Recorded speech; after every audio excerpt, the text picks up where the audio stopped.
All right, let's get started. Tutorial 1, Distort, Warp, and Layer Effects. This is basic to intermediate. So, but for you, I mean, this is going to be stupid hard, advanced, so just try not to slow it down. First off, get a photo, open up Bridge, and, maybe you've got a photo of your family, or maybe you got a photo of some people who care about you, or maybe you've got a photo of the Vanagon that your wife and her friend from high school spend Friday nights in. Yeah, so actually, oh, hey, look, I've got that one myself right here. So let's go ahead and open that up. That's what we'll start with. Let's just say for hypothetical that you really want to do some shit to this Vanagon. And I mean the real Vanagon. But let's also say that there's a restraining order that prevents you from getting close enough to do that kind of shit to it. So let's have Photoshop do the dirty work for us. Now, we could, we could bash it up a little bit, or set it on fire. I'd rather try something a little more subtle. Let's put something in the windshield. Now, we could put like a parking ticket, or maybe like a bumper sticker, that would maybe read like, if the Vanagon is a rockin', don't, my wife is being drilled by some guy named Ricky. You know, actually, for me, I've got a copy of my marriage certificate. And so I'm going to put it on the driver's side of the windshield for him and everyone to see. So let's open that up. We'll go back down to Bridge. And let's see, I've got it. And here we go. And the first thing I'm going to do, I'm going to select all, copy, close that, and paste it in. Now I've got this new layer. And what I want to do is I want to reverse it so that he can read it. So let's go flip horizontal. Great.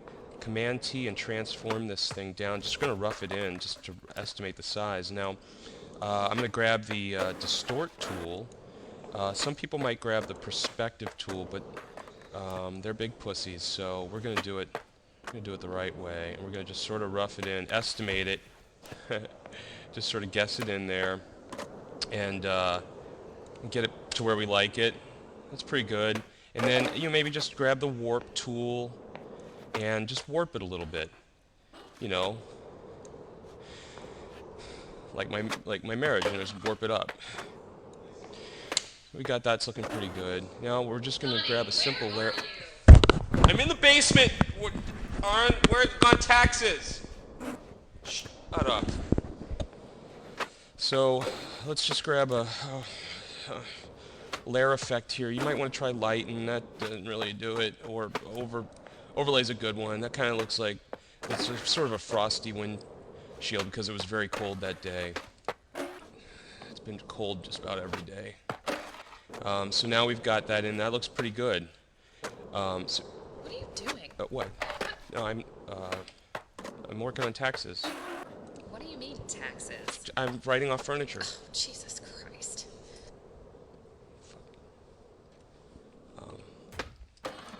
So there's your photo.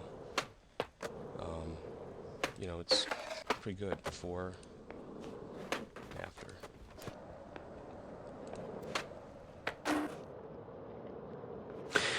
Hi, my name is Donnie, and you suck at Photoshop. Let's waste another 5 to 6 minutes of my life and see if we can do something about it. What we're going to do today is we're going to reel it back from the last tutorial. It was a little tricky, I think. We're just going to do some old school Photoshop stuff. We're going to remove a foreground object off of its background and replace the background, make it look like it disappeared. The old and then we'll throw lens flare on it. It's going to be one of those awesome old Photoshop tricks. So let's start by opening up Bridge, and we need to get a photo that you think you can pull the background off. So maybe something consistent like a texture that you can recreate. Maybe you got a picture of a friend or somebody that you want to trick up a little bit. You want to have a goof on, or maybe you've got a picture of the cat your wife rescued without talking to you first and brought it home and made your house a cat toilet. And then when her emergency business meeting came up this weekend, she refused to let you take it to a kennel, and that you have to watch the cat this weekend. Do you have that photo? I do. So let's open that up. So here's our photo, and basically what I want to do is get rid of the cat.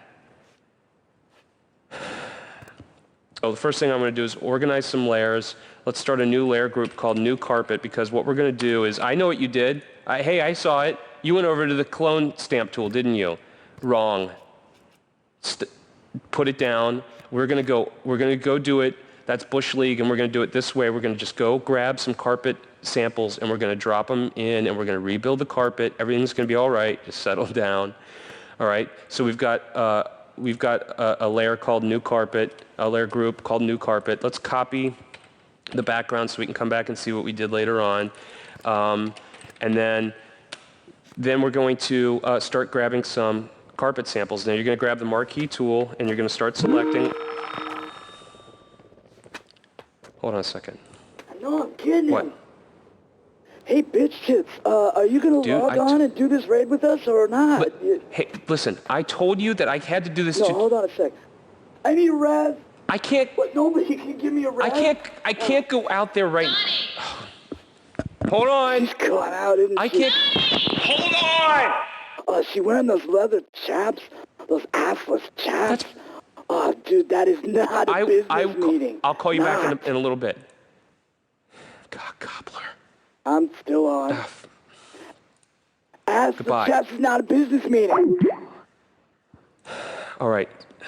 I've got to go for a few hours, so finish covering up the cat with carpet, and I'll be right back. Okay, I'm back. I guess if you took the time to cover up the cat with the carpet, it'd probably look something like this, or probably not as good. You've probably got a lot of problems. And if you do have a lot of problems, then what we need to do is figure out a way we can cover up those mistakes. So let's do that now. We'll create a new layer and make a stain. In our house, that's not going to be a problem. I mean, these things are all over the place. So just sort of create kind of a stain shape. And let's pick maybe your cat actually pees shit, which is what our cat does. It's kind of weird. So let's get like a pee poo color and fill that in there. And we want to just take this layer, and we're going to select all. We're going to do a little Gaussian blur on it just to soften it up the edges.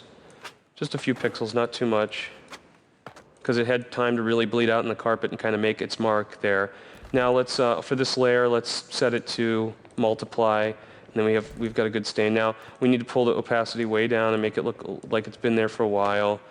Yeah, now it's starting to look like my carpet. Let's grab our eraser tool again, get a nice size brush, and we want to just start clicking and modeling it a little bit, because no stain is super geometric like that. So we're just going to kind of take away some of the edges, and maybe it got some of the pee poo was just a little thicker in places because Bridget Jones, the cat, just happened to have like some canned food that night. That looks like a good stain, and that kind of covers up our trouble, and you can move it around to wherever it might serve you best. So that's looking pretty good. Now all we give me 5 more minutes. On your period? Please, Log stop. On. Grow a sack. Stop. Grow a sack. So what do you have now? You've got the cat is still here now. If you want to, you can use the cat somewhere else on the photo. You could take the cat. I think maybe maybe we could put the cat like up in the bag. Just whatever strikes your fancy. If you're using, drop your tool down and just kind of rough these edges out of here. Just get the cat kind of smashed in the bag. And the cat never really did anything to me. It just came in at a bad time. And so I'm not saying that I've got anything against the cat exactly, but that maybe, it just came into my life when I needed some attention. And I needed to be able to walk around and mark my territory. And My name is Donnie, and you suck at Photoshop big time. And some of you last week sprained your vaginas crying about that I didn't show how to cover up the cat with the carpet and with the sampling thing. So, just wipe your heinies and try and follow this one. This is a photo, and we're going to take something out of this photo. We're going to take this wedding band out, which incidentally has lost all meaning and value, and so it just doesn't belong in this picture anymore. So what we're going to do is we're going to try two techniques here. One is with the clone stamp, and what you're going to do is you're going to take the clone stamp, you're going to option click on the place you want to paint, and you're going to second option click on the place you want to sample. And now you can paint, and it's going to sample from a like area so that you can get rid of this dirty liar ring. And you'll see it's not perfect because you may have to resample as you go along. This treacherous commitment band left behind shadows and dents that are going to be hard to lift off. I'll be honest with you. Let's try the other technique now. Use the clone stamp tool some other time. It's really great, but let's just revert here. And I'll tell you the easiest way to do this is we're going to just manually sample from a similar area of the picture. In this case, I'll grab from this fat, deceitful meat stick and copy and paste, and now I've got a similar piece I can sort of line up manually. I'm going to grab my eraser tool, make sure your flow is set to sort of a low setting so we can get a nice, smooth, natural, organic line here along the way so that this ring just slips right off like a greased sausage. Now we've got this little area here, which is going to be a little more challenging, but this ring's not meant to be on this finger, so don't fear. We're going to get it off. We're just going to go sample this area here. Make sure you're on the background layer, copy and paste, and bring this down, and see it's going to cover very nicely in that liar crevice of fingers right there on this dirty whore hand. So that's pretty darn close. I think you might, you want to play with maybe cleaning up your layers a little bit, but that quickly, 7 years of marriage is just erased from the hand. This ring we're going to keep here because it won't come off due to a deep-rooted commitment and spite. So there you have it before and after. No problem. My name is Donnie, and you suck at Photoshop. And when are you going to get better? Let's just strap on your stupid and let's get at it. This time we're going to advance this lesson a little bit, stop doing some of the baby things we've been doing and do some big boy Photoshop work, and that means we're going to use some heavy duty tools, and this time we're getting a photo ready to go up on eBay, and so we want to add a nice background into the object, and this is the object the background I've chosen to, create a spirit or a mood for the piece that we're using, and in this case it's a wedding band that I won't be using anymore, that we're going to sell up on eBay. So let's open that up and, copy, paste it in here. Now, there's a lot of things we could do. We could clean this ring up, clean off some of the dirty shame and unfulfilled dreams, but I think all we really need to do is concentrate on getting the background out. Now, I saw what you did. You went for the eraser tool. We're going to erase the background off.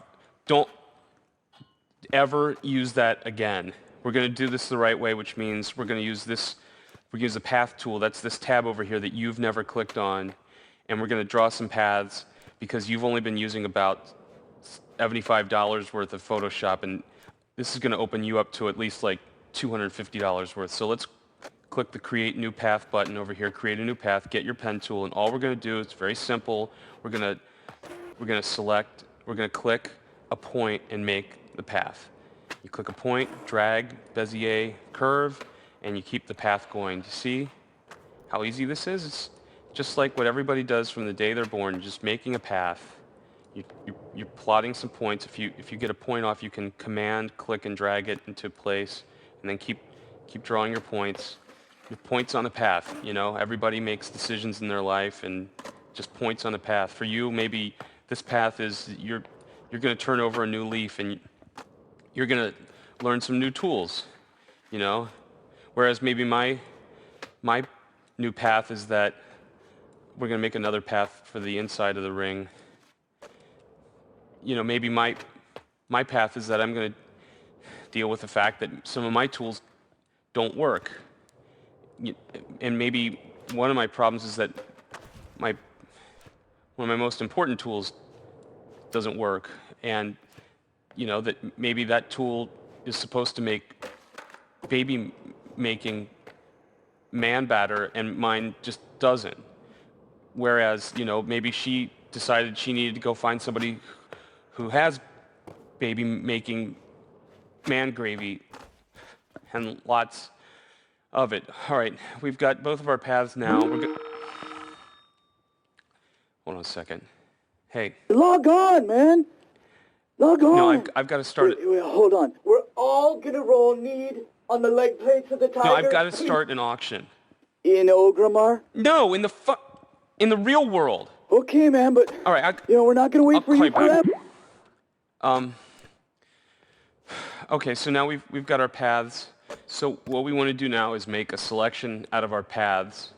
So we're going to go back to the first path, right-click, make selection, and then we're going to go right-click on the second path, make selection, except this time we're going to subtract from selection because it's in the middle. And now we've got our selection. We can go over to our layers, and this is the cool trick. Go down here to the bottom and click Add Layer Mask, and guess what? You just got rid of the background, but you didn't have to use your eraser tool.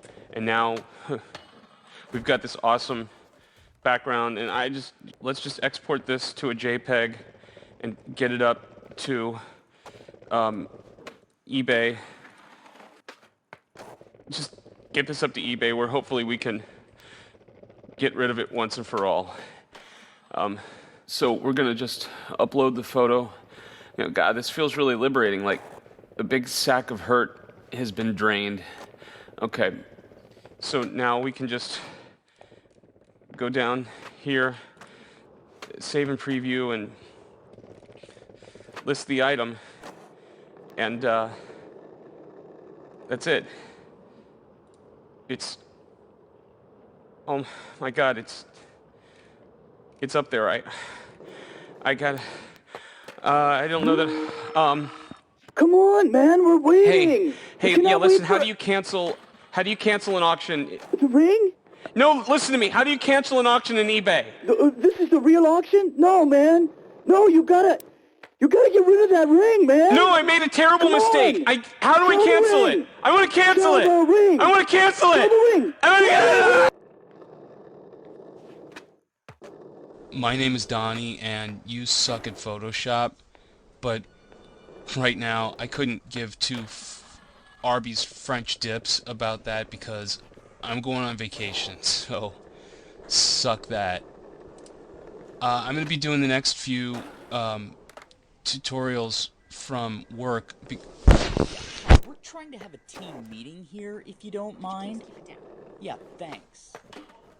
I'll be doing the next few tutorials from work until my advisors can tell me when I can get back in my house. So let's start talking. Let's start talking about vacation. So what I did is I wanted to envision what the perfect vacation might be. So let's just say, and I emailed some images to myself. So let's just say that you recently came into about $760, and you accidentally price-lined a 3-connection flight to a discount beach in Mexico. But that's okay because the hotel that you're staying in is having hosting $50 nipple night all week long, and also you have a friend who thinks he has a friend who knows a waitress there. So this is what you're gonna be doing on your vacation. And let's say you're coming back from a night at all you can drink Colombian bun runners, and you've grabbed a bag of sopapillas and you're heading back to your hotel, except you can't get the key to your community room until Ocho, so you need to crash on the beach. But look at the beach, it's really awesome, but there's no, what if we had a hammock here? So let's go. I sent myself a hammock image that I found on the web, and we'll bring this in. So let's just paste the hammock in here. Now, if you look, we've got... If you could please keep it down. We've got a complex object here that we need to knock the background out, but it's got a lot of details. So what are we going to do? Oh no, you were reaching for the magic wand tool, weren't you? Yeah, we need to have a little talk about that. I got some calls and some emails this past week from some moms who were upset that I had used the internet to make their sons feel like they weren't allowed to use the magic wand tool, and that they got their feelings hurt. And those little guys just wanted to use their magic wand tool. Well, you know what? Actually, if you want to use your magic wand, that is awesome. And you could go grab a juice box and a fruit roll-up, and we'll be back and check you out in 6 hours. In the meantime, I'm going to switch these two layers off in the background, and I'm going to go up to Select, Color Range. I'm going to eyedrop off of the white background, and I'm going to get the fuzziness up pretty high, around 190. Select OK. Select Inverse, Cut, delete all of that garbage, and now look what we've done. Oh, we've got the hammock right there, and we didn't use the magic wand tool. Oh, little buddy, just a couple of clicks and it was done. So we can... Yeah, I'm gonna tell him right now. Donnie? Yeah? Yeah, Donnie, listen, Tanika's been trying to get a hold of you all day long. You're going on that presentation next week. What? Yeah, it's been rescheduled. You're going on the presentation. No, No, yes, you're going. We need you to go to that safety qualitative analysis, whatever the hell it is. I need you to go on that. Now, I know you had your little man self-discovery trip or whatever you had planned, but well, I need you to cancel that. I need you to book a flight. You and I are going to Bulletsville. We're going to leave Sunday night, and we're going to do that safety presentation. Donnie?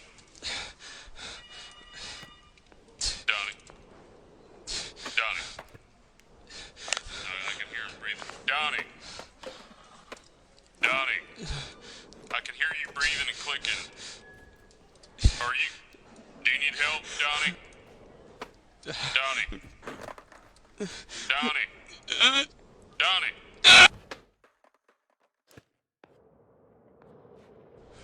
My name is Donnie, and you suck at Photoshop. And I don't feel so good, and this is making me feel worse. So let's just get down to it. Let's just open up Photoshop and let's say you've got some time to waste. Like maybe you went on a business trip, and when you were heading home, you got stuck at the airport for 96 hours because your boss booked the wrong flight, and so you've been living in a shanty town made out of coats that you borrowed from a German family, and the whole time you've had to move brown for 5 days, but because you have a clinical phobia of public restrooms, you haven't been able to do that, and it just feels like a Hickory Farms summer sausage is just going to come blowing out your ass any minute now, and maybe that's how you feel, and you want to just spend some time on Photoshop. So let's just grab a photo from just any kind of photo, something we want to have fun with. We're just not going to worry too much about this. And so maybe you've got a picture of your boss, Jeff Swanson, who is accepting an award that he didn't deserve. Hey, Donnie. And what we want What? Hey, Donnie. No, I'm just checking email. Yeah, Tanika's on the line. She said the goddamn email's still down. Yeah. I'm heading over to S. Barrow. You want anything? No. No. Oh, yeah. Go to S Barrow and G off. Alright, so we got this photo, and now all we want to do is just have some fun and just sort of reveal the inner fat gas that's puffing up inside of this beef rod. And so we're going to use a fun tool, filter, liquefy, and then what we're going to do is take the brush down to about 60, and then we're just going to start to massage the bloated ego from the fleshy head, just like an early season honeydew melon. And as we do this, you can almost imagine the voice saying, I do accept this safety award on behalf of nobody. Nobody but me. Because I'm the only person who had anything to do with its success. So, hold on a second. Hey, Yeah. new guild's going up on Undermine. Log on, man. No, I can't. Ring of Infinite Sorrows, log No, on. I don't want to talk about it. Have you dropped a load yet? No, don't. Oh, come on, what can Brown do for you, man? No, seriously, dude, you have got to make a splash. No. Drop a deuce. All right.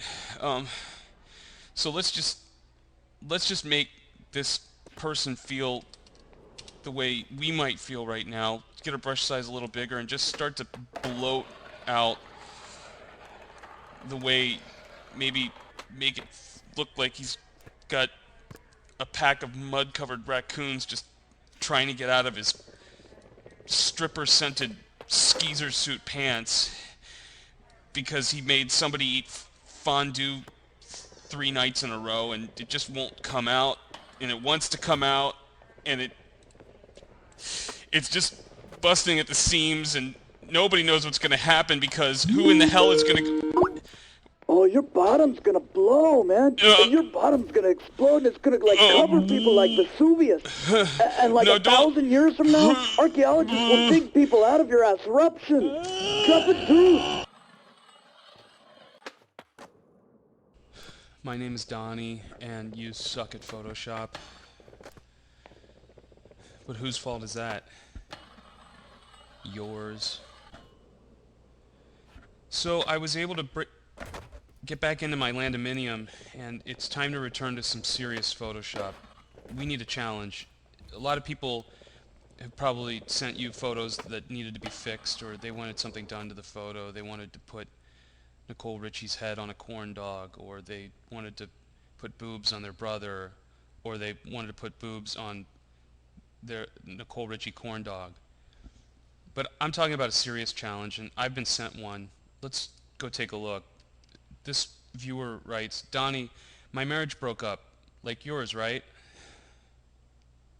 And I need to be hip deep in college boy beefloaf ASAP. Can you help me hot up my Facebook pic, please? Sandy. So let's take a look. I downloaded this photo.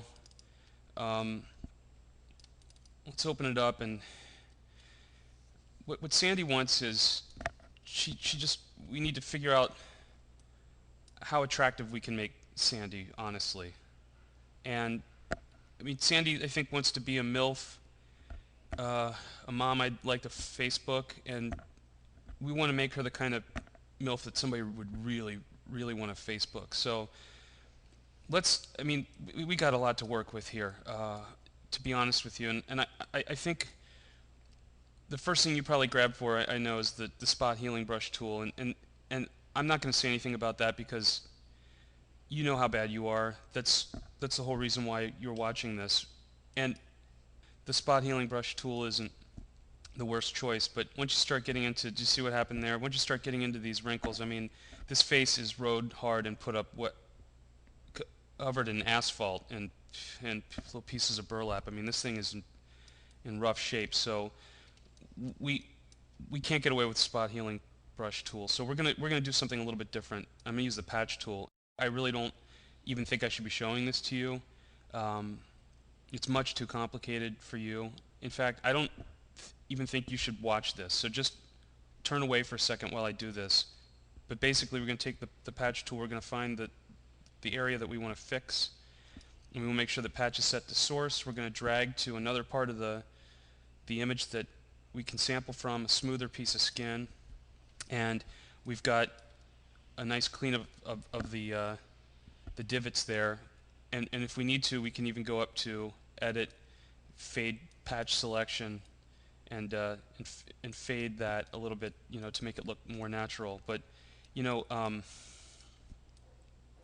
mean, looking at this, it's just, I'm awesome at Photoshop, but this, I mean, I don't even know really honestly where to start to make this work. So I think we're going to try a different technique. I'd like you to come out here, and what we're going to try to do is just change the lighting a little bit to enhance or dehance the features. So we'll go to Image, Adjust Levels, and this is a tool that you've never used before, and again, probably never will, but enjoy this while I do it. We have control over the shadows, the midtones, and the highlights of the image, and basically we'll start with the midtones and just see if we can begin to, start to bring some of the, yeah, that's not really doing much. I mean, you look at those eyes and you start to see something, don't you? I don't know, it's just a loneliness.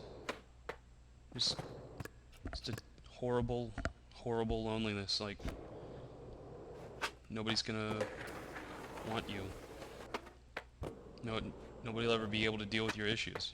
That kind of loneliness. That nobody will ever understand, the thing that happens to you after you've eaten Thai food. That you're not gonna be able to help somebody understand that, or why you're scared of turtles.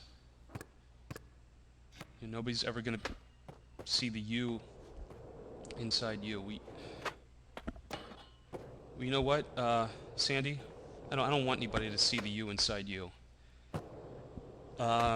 Because they won't appreciate it. And also, I'm never going to be able to fix these teeth. So let's come back out to our levels again, and let's bring it up to the point where that's pretty good.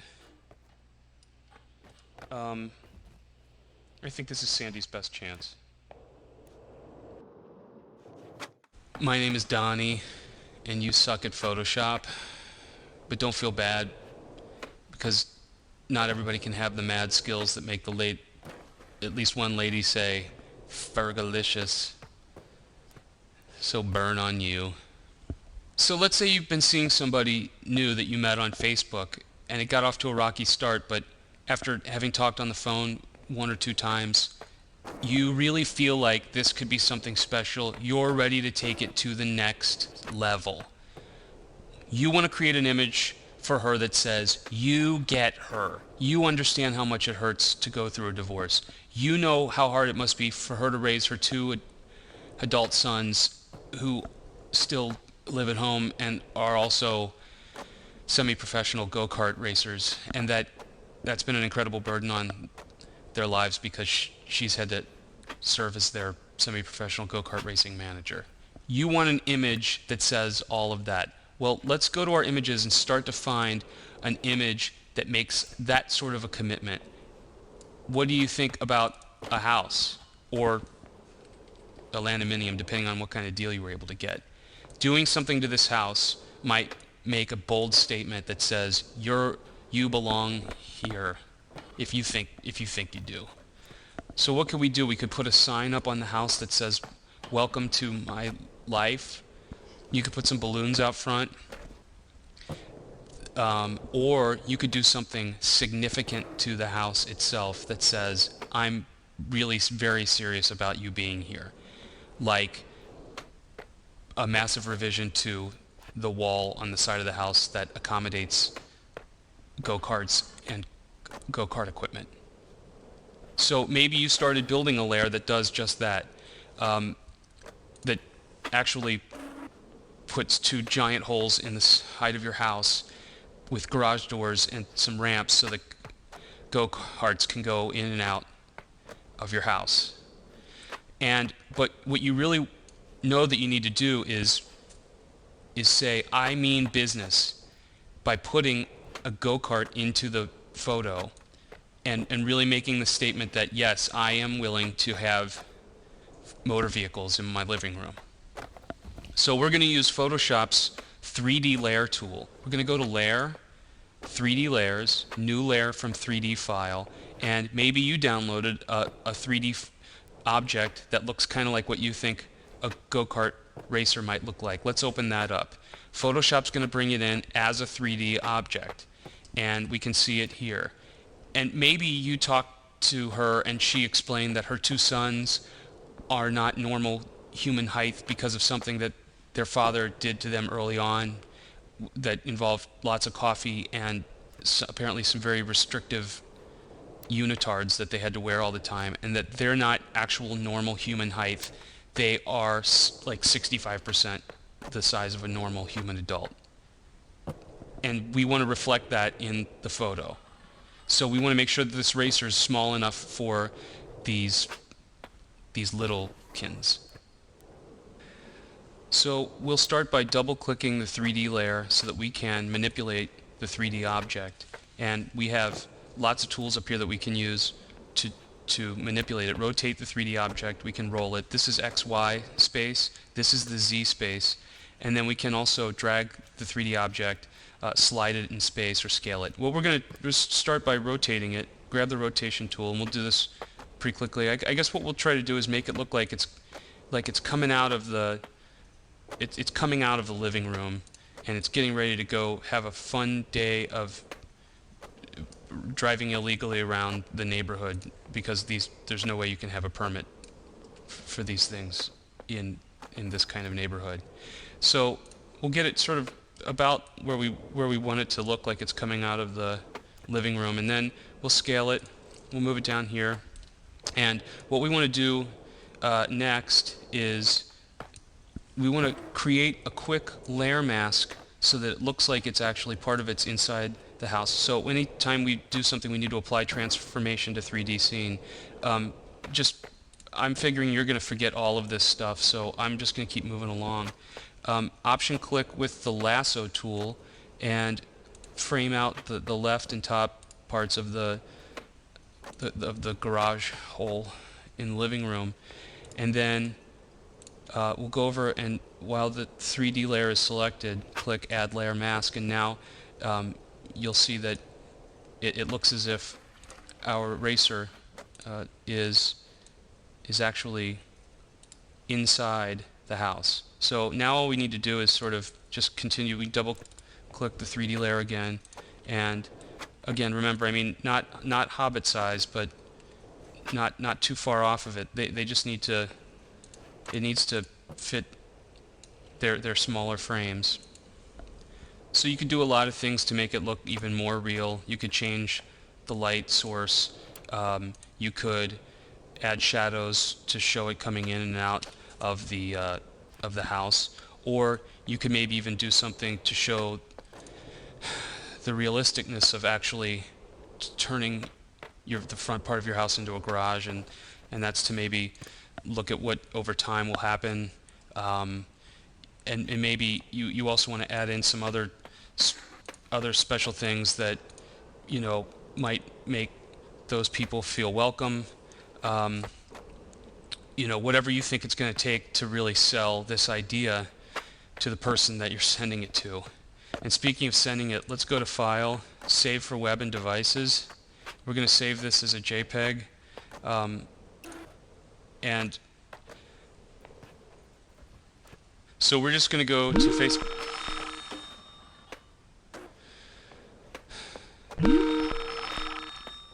No. We're just going to go to Facebook, upload the photo for her and everyone to see. That's not too creepy. My name is Donnie, and you suck at Photoshop. Because you're an effing R-tard, and make me sick. I want to throw up. Today's lesson is about as basic as I can make it, but you're still going to fooge it up, stupid. And I picked as simple a composition as possible for you. We're going to do a still life, also known as no life. We're going to go to Bridge and we're going to get some photos. And for a still life, just so you know, you get something that doesn't move, because that's what a still life is. And we're going to start with tomatoes. 2 delicious ripe tomatoes. Round, plump tomatoes. And we don't have a shot of them together because you've never actually seen them. And you're never going to get to see them out of their package together. So you're going to have to use Photoshop and your imagination to put them together. So I've started a document already, and I've removed the tomatoes from their backgrounds using paths. But you're the smart guy. And I'm sure you use the quick mask edit mode to paint them off of their backgrounds, or better yet, the magic wand tool that you used while you watch Teletubbies and rub diaper cream on your fuzzy drop'ems. So hooray for the big boy. Whatever. We got these 2 tomatoes separated, and as you begin to put them together, you're going to notice one looks different than the other. But you only notice that now, not then, when you might have had a chance to see them unwrapped in the race day mobile fuel van. So how do we make them look like a pair? Well, basically, the hue or color for you is slightly different. And likewise, we notice a variation in the tone. So, or for you, the light and dark stuff.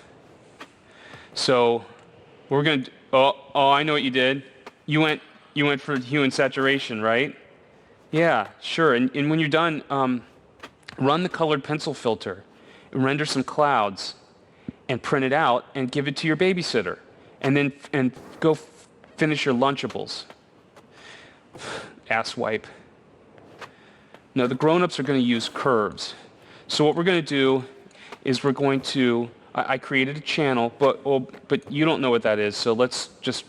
I'm going to say a few things right now. They're going to sound really funny. They're going to sound like a different language. You just hold tight, go grab your eraser tool or whatever you did to get the tomato, but I created a channel that separates the delicious, plump, touchy part of the tomato from the green part, and we're going to select that part of the layer, and we're going to go up to a layer, new adjustment layer, curves.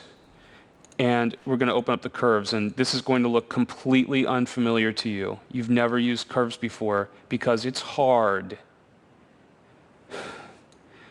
Basically, curves allows you to affect the tone and build contrast across multiple channels using anchor points on this curve line.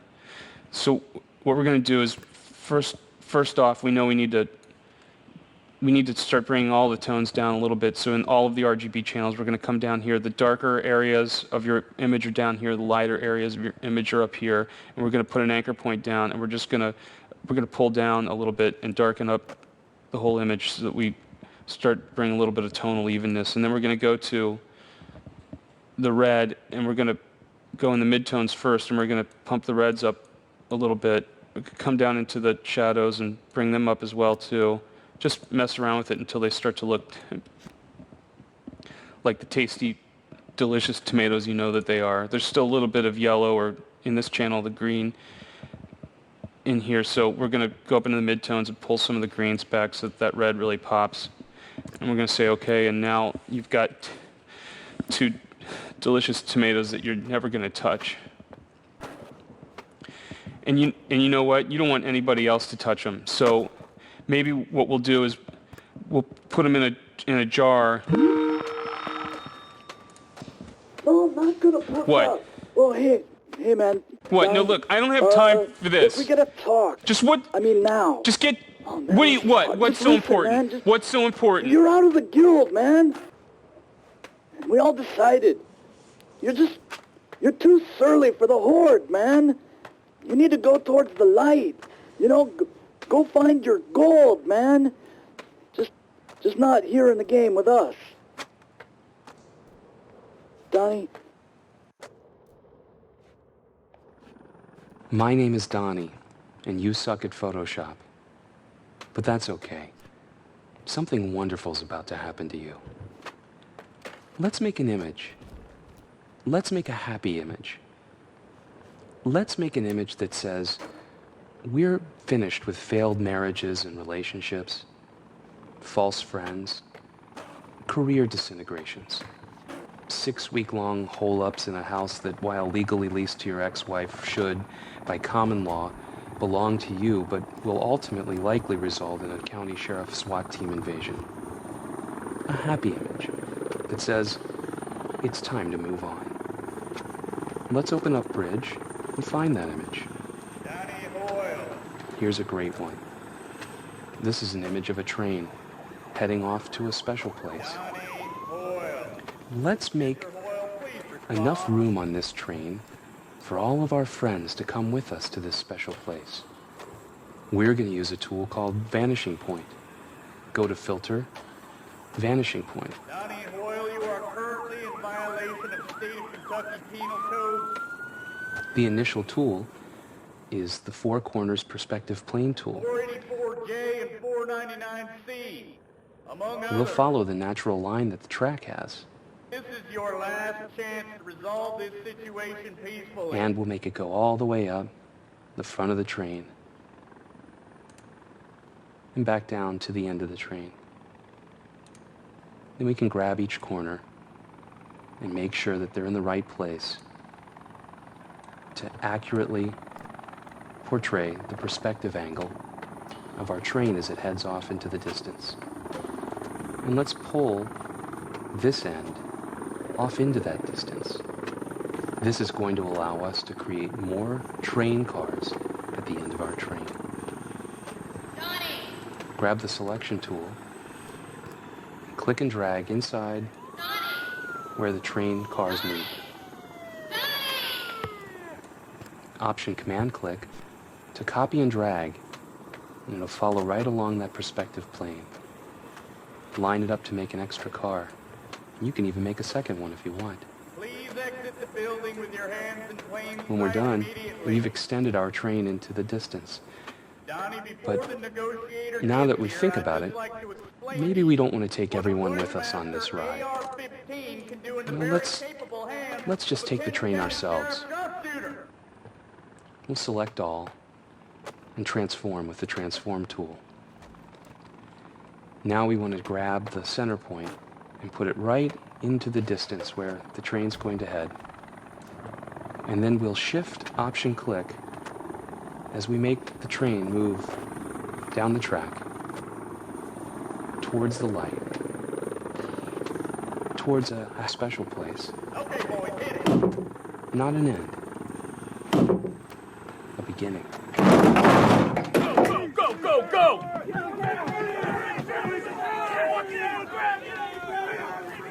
Where'd he go? My name is Donnie, and you suck at Photoshop. You didn't get it the first 10 times, dipstick. Maybe this time one of the millions of you can squirt one through the hoop. Let's say you've been gone for a while, and when you got back, you had a whole bunch of emails waiting for you, and there was one that stood out in particular that said you were delinquent, paying child support to your estranged wife for a child you don't have. And you want to make an image that says, you're crazy, the doctors ruled it out, go put your moo-moo back on and watch your stories. So let's find an image that'll help us tell a story of our own. We're going to do this a little bit differently, though. We're not going to open this image up through Bridge. We're going to open it up through Photoshop. And we're going to open it as a smart object. Don't get worried. Don't let the name scare you. You'll be able to use it.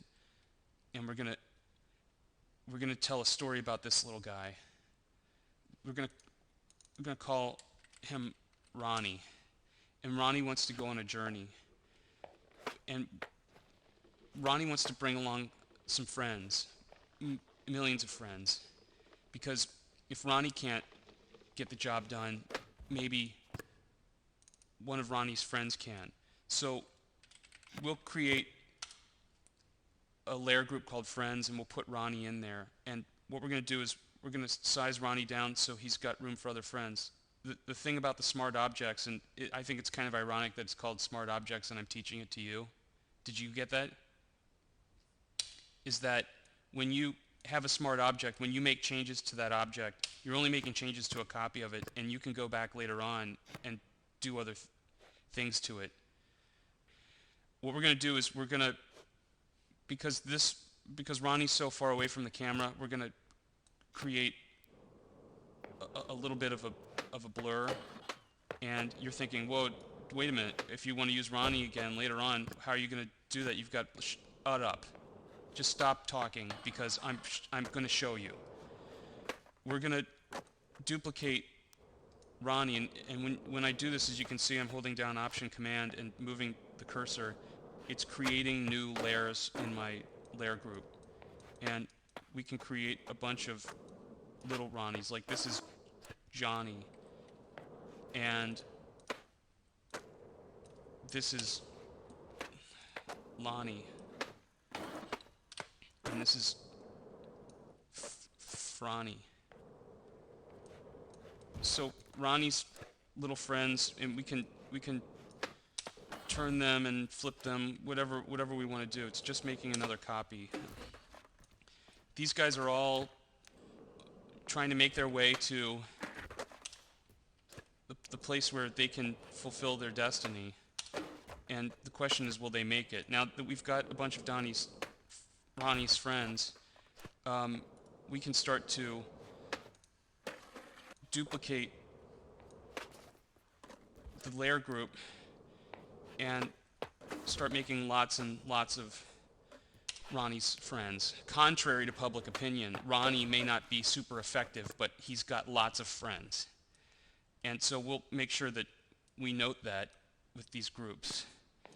And just to organize, we'll create another layer group called Little Friends. And we'll put all of these in here. And so now we want to make bigger friends. So let's take a Ronnie and put it up here. And you're like, well, wait a minute. You used a filter on it. You already Gaussian blurred it out. You really shut. I said stop talking. And that's the last time. All we have to do is remove the filter, and we've got our Ronnie back. He's just fine. And in fact, you're thinking, well, you sized him down. He's lost at resolution. Wrong. Ronnie is in full effect. So now we're going to make some medium-sized Ronnie friends who are closer to the camera.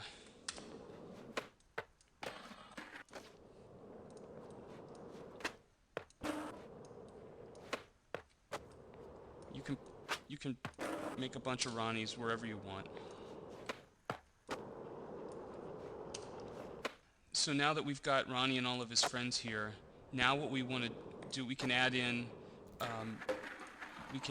nice background that, you know, where would Ronnie and his friends be playing? Well, they would be traveling through an awful icy cavern that is lifeless and devoid of caring. That looks right.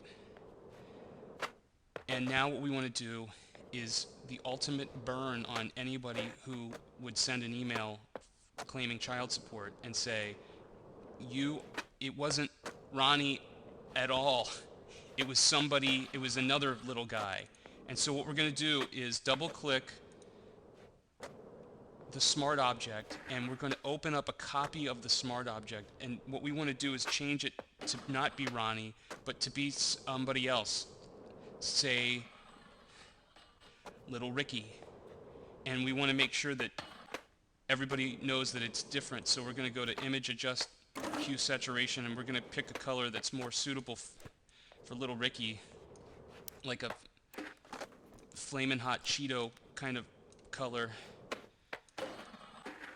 because apparently Little Ricky has the spark that changed the ice cavern into a warm tropical place, and apparently tickets to Josh Groban and a job were really all it took to make that happen. So save this object, and what it's doing now is it's updating all of the smart objects in the other open document, and when we return, we will have changed a swimming school of Ronnies into a bunch of squirming little Rickies. And maybe now someone can understand that Ronnie never made that journey. He never finished the trip. Ronnie never had a chance because of prolonged exposure to solid waste and excessive laptop and bed usage. But that's all going to change now, little Ronnie. My name is Donnie, and you suck at Photoshop, and you're hurting everyone around you. Winner. First off, last week we did a lesson, and some people got a little carried away, and I just don't appreciate this. You know, we did a lesson with Ronnie, and now Ronnie's been showing up, Iron Chef, all over the web. People are putting Ronnie in places where he just doesn't belong, and I think you have to decide for yourself what's right and what's wrong. But please don't download Ronnie and doctor up photos of people. Please don't download Ronnie and hack into other people's sites and replace those photos. Please don't download Ronnie.com. Today we're going to talk about a feature in Photoshop that goes widely underused, so much so that the people who created Photoshop don't even know it's there. It's called measurement log, and measurement log is typically used to compare features in photos from a technical standpoint. So for instance, if you wanted to measure how much an unidentified rash is spread across time, or you want to examine an aerial photo to measure the distances of certain routes to prove or disprove stalker charges, or you've got DNA data that you are measuring for a paternity test. But today we're going to just use measurement log to do something a little bit different, and we're going to learn it in a different way so I can know that you can keep up. We're going to do it as a play, and we're going to open up, we're going to do Photoshop Theater, and we're going to select our cast of characters, and I've created these two lovable guys, and we're going to go to Window, Arrange, Tile vertically so we can see these next to each other. We're going to compare the features in these two photos, and just so you know, I size these photos so that they have a similar feature, and for consistency, and that's in the eyes. With the human face, you can measure the distance between the eyes, which allow us to then examine all of the other features. So this is the son, and this is the dad. Hey son, how's it going? Fine, Dad. How's your infant latent acne going? How's that going? Fine. It cleared up. You would have known that if you weren't living with Carol Breckmuller. Hey, don't bring up the Carol Breckmuller thing. I just wanted to, I'm here to see how you're developing. So let's measure how the sun's developing. We'll go to Window, Measurement Log, and that's going to open up this window down here where we're going to be able to record all of our measurements. Grab the ruler tool, and yeah. So the sign of a man is the distance between his ears. That's how you tell how smart a guy is. So what we're going to do is we're going to click and drag the ruler tool across from ear to ear, and we'll click record measurements, and that's going to record that length, and we can see, we scroll over here, it's girthy. So now all we have to do is go over to the other document and go from ear to ear and hit record measurements again, and then now we can compare these two measurements, and it's in the sun shorter. Yeah, that's right, shorter. Short head. Ha! You wish you had the girth in the thinking power that I do. Yeah, I guess. Well, let's look at the brawn. We're gonna measure the shoulder distance. So let's click our ruler tool again and go from shoulder to shoulder. Click record measurements and do the same thing over here. And we can go compare those. Yeah, there's don't stack up there either. Yeah, don't stack up. Never did. You know what? Why don't you just leave me alone? Or why don't you cry some more about it? Obviously, you did a good job of that. That was not...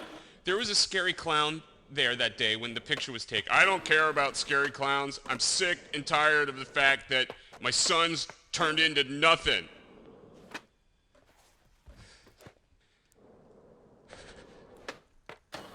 Okay. All right, well maybe you don't measure a photo by how many home runs he passed for, or how many girls he ding-donged on prom night. Maybe you measure a photo by how the photo of his son turned out. Yeah, you measure the photo by how the photo of his son turned out. Maybe instead of wanting this photo to stop here, we should be wanting this photo to have a photo of a son. Wait a minute. Are we talking about photos or paternity tests now? Okay. Well, you can take these measurements and you can export them to a comma delimited text file. But in this case, these don't matter at all. So we'll just delete them. Hey, what are you doing? And we know there's just one measurement result we're interested in now. Positive.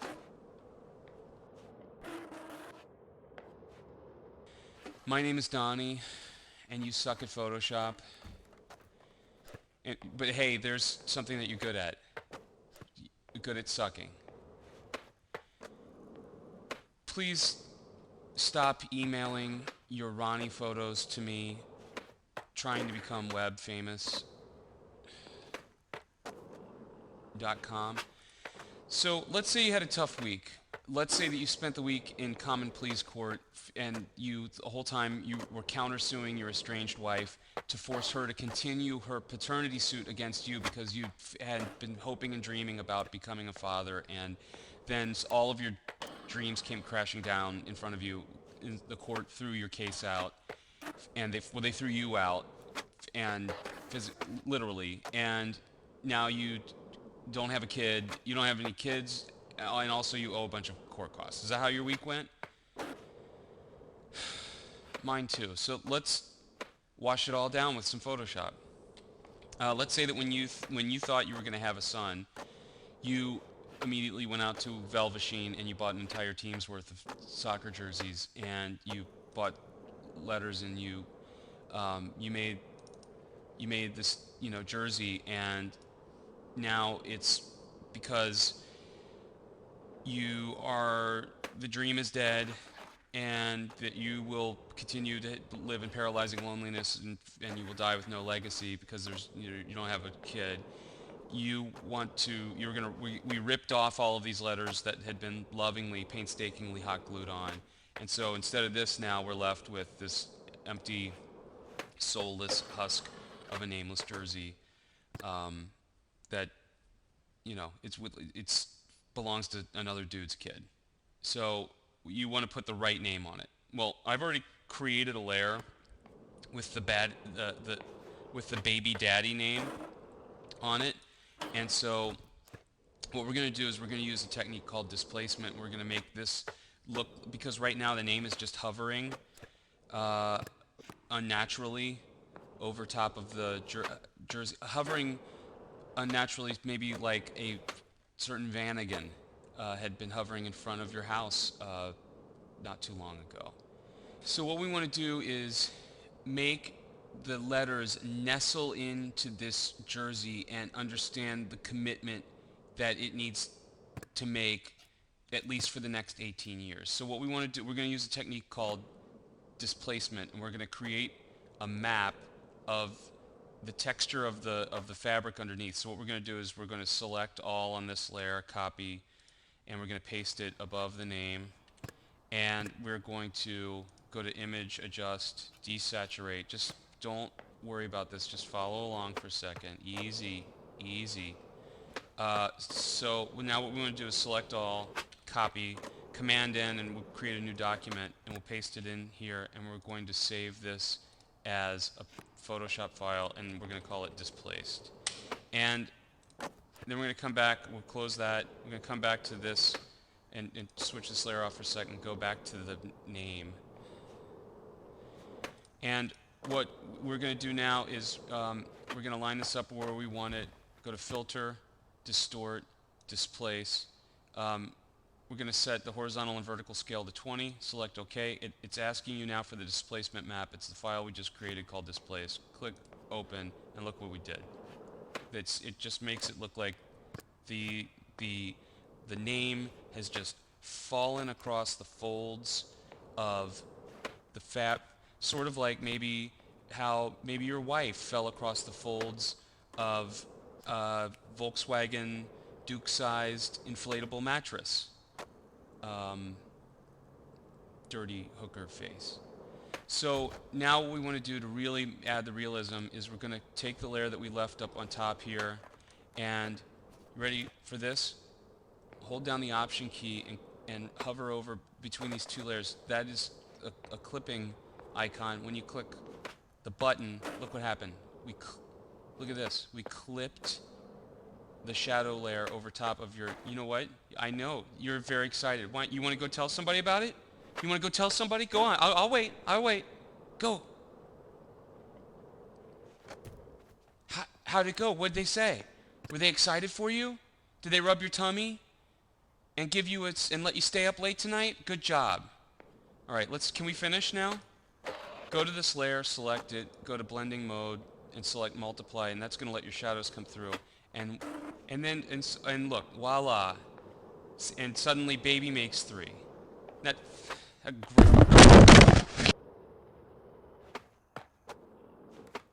My name is Donnie, and you suck at Photoshop. I don't have a lot of time right now, so you're just gonna trust me. You're bad. You're awful. You're the Stephen Baldwin of Baldwin Brothers of Photoshop. You're all the Baldwin brothers.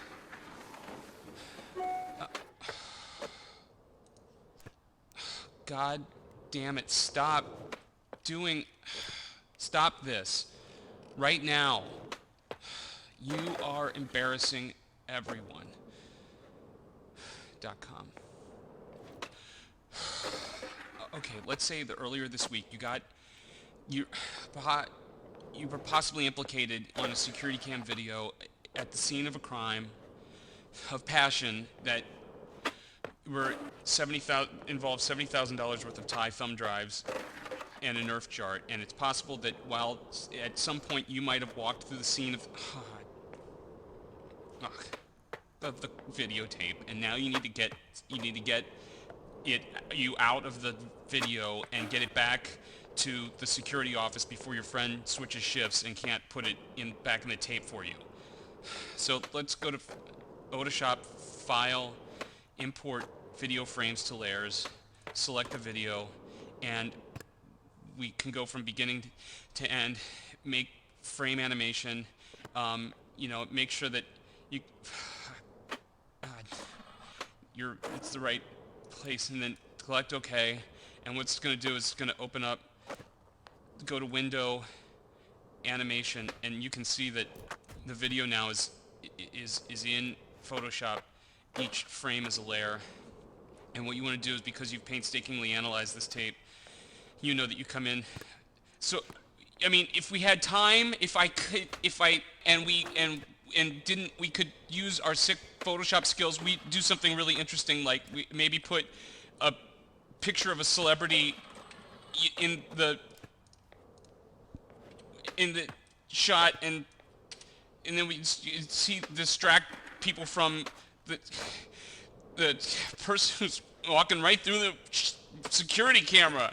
But we don't have time, so now we're just going to simply cut us out of the video. And because we know that we came in somewhere around frame 26, we can we came out somewhere around frame 73. We shift select, hit the trash can icon, delete the frames, and now we're not in the video anymore.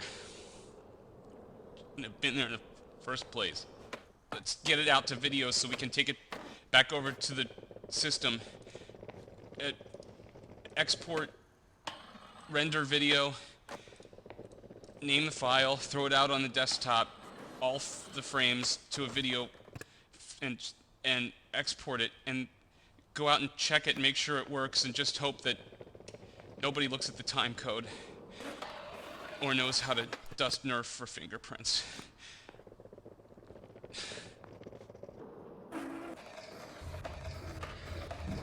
My name is Donnie, and you suck at Photoshop.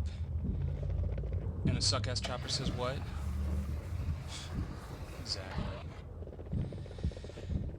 Let's say you got into trouble. Big trouble. And you tried to cover your tracks, but that didn't work.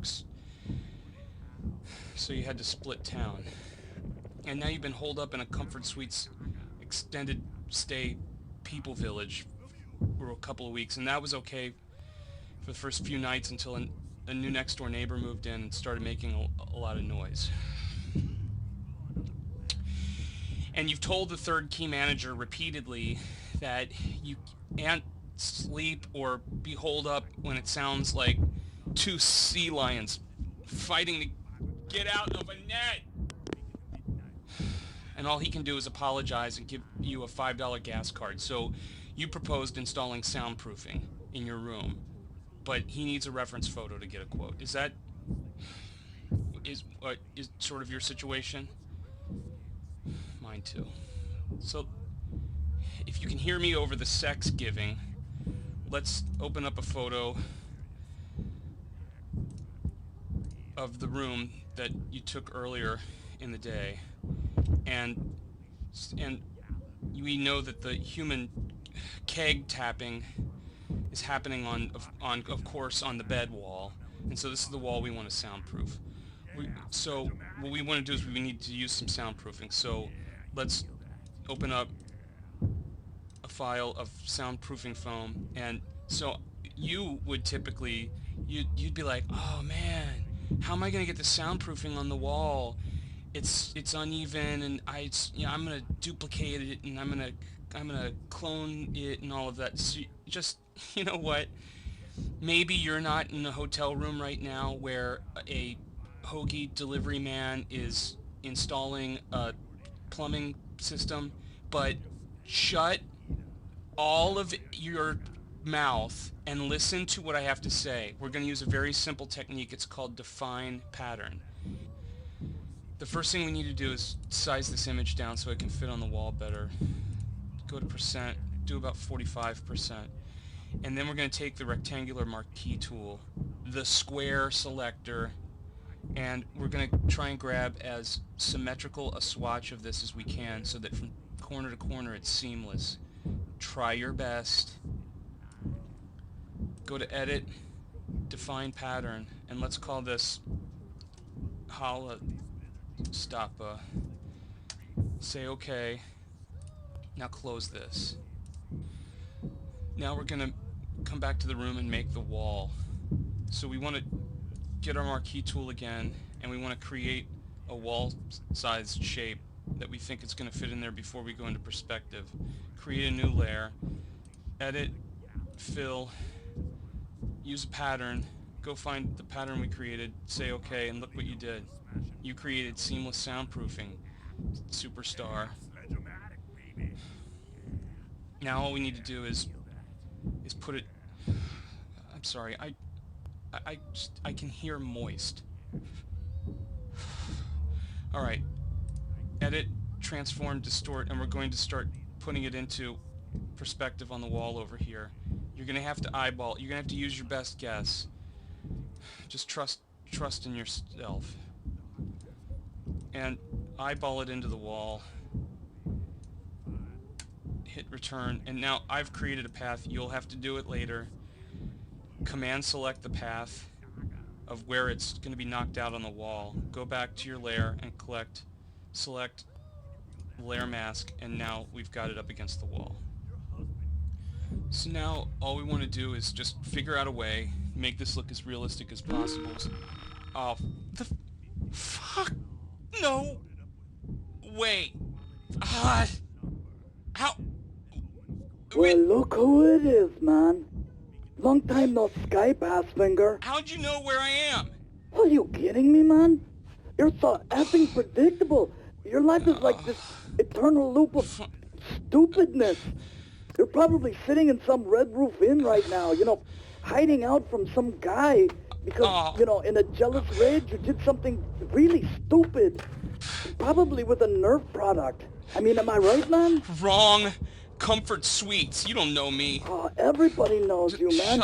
And now you're going to go off and throw yourself at some human train wreck who only technically let some of the shadows come who only technically qualifies as a woman, who will take you in out of pity, and like the whole cycle will start all over again, man. It'll never end. Not until somebody ends it for you. I don't understand anything you're saying. His Spanish, whatever it is.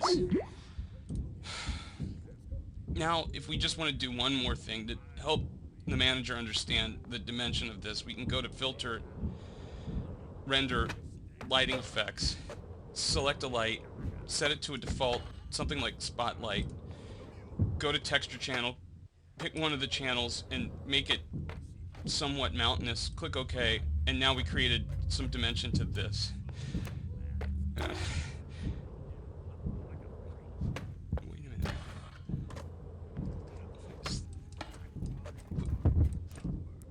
What is that?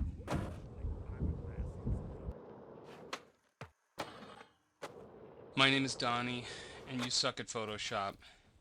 And, hey, what's that on your head? Oh, it's just some extra stupid that couldn't fit inside of your head. My bad. Are you sensitive about that?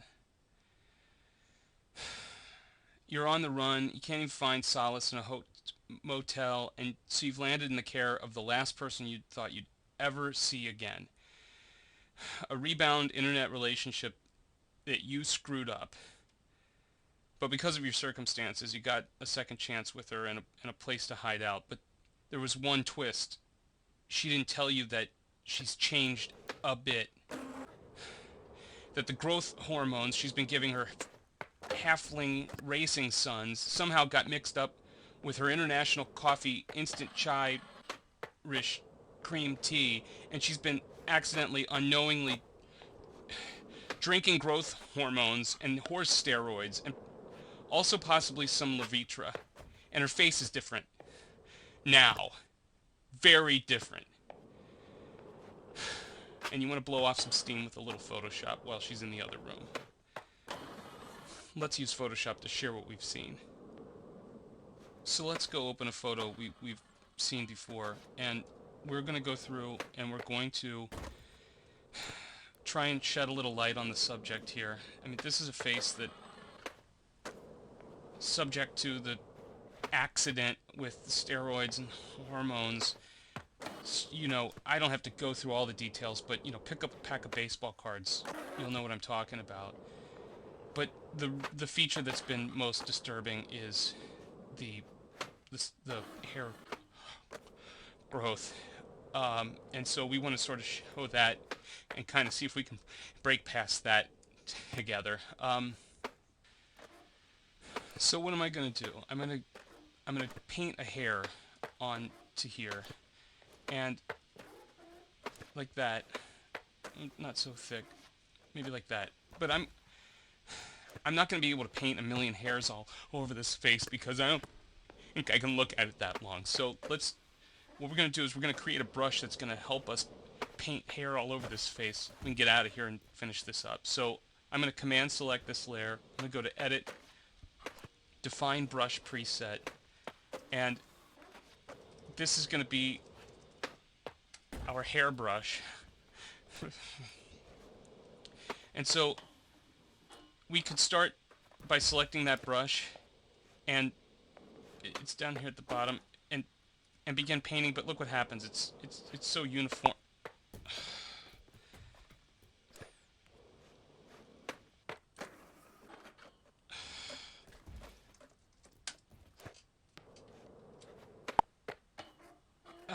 It's Dr.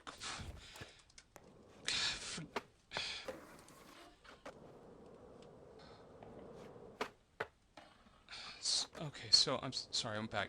So now the problem is that this is too uniform. We want the hairs to look more natural. So we're going to change the settings on the brush, and we're going to click the brushes icon, and we're going to bring up this. That's going to allow us to change some of these settings. So let's start with size jitter. It'll fluctuate the sizes of the hairs, and we can play around with that. We're going to do angle jitter, which is going to sort of change the way they're coming off of the face, and that we can kind of mess around. You'll see the preview down here as we do everything. We can go through, scatter the hairs a little bit so that they don't fall in the exact same place, increase the hair growth, or jitter that count so that it varies. We can do all sorts of things. We can go through and add textures and color dynamics, but let's just stick with this for right now and see what we can do. We paint the hairs on now. Okay, not bad, better. Let's delete this layer and go back. You'll notice if you're using a digitized art tablet like I am, because you're completely awesome, which you aren't, you can set these things to work with the pressure of the pen. Another good one to do is in other dynamics, go to opacity jitter and change the opacity. You can also do the same sort of thing with flow and put those off of pen pressure, and then you'll get an even more natural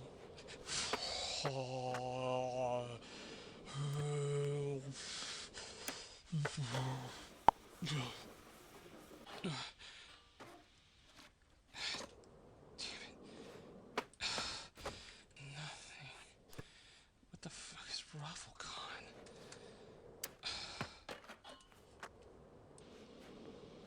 Oh god.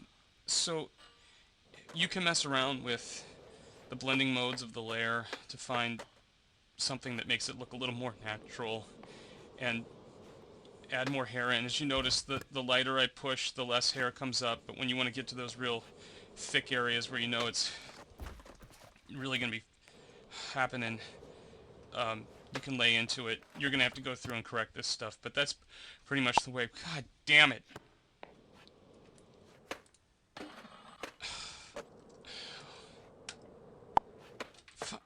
So what?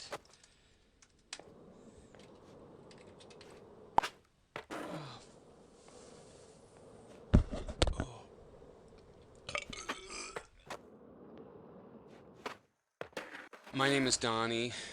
You suck at Photoshop. Just swing your dumb sack and try to hit some smart.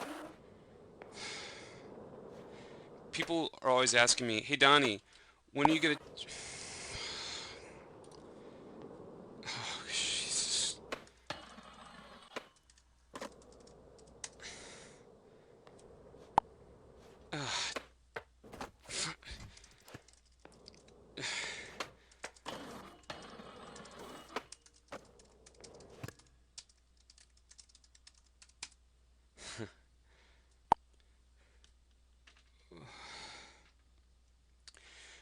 People are always asking me, "Hey Donnie, how'd you cut so awesome? Why do girls always want to totally make out with you?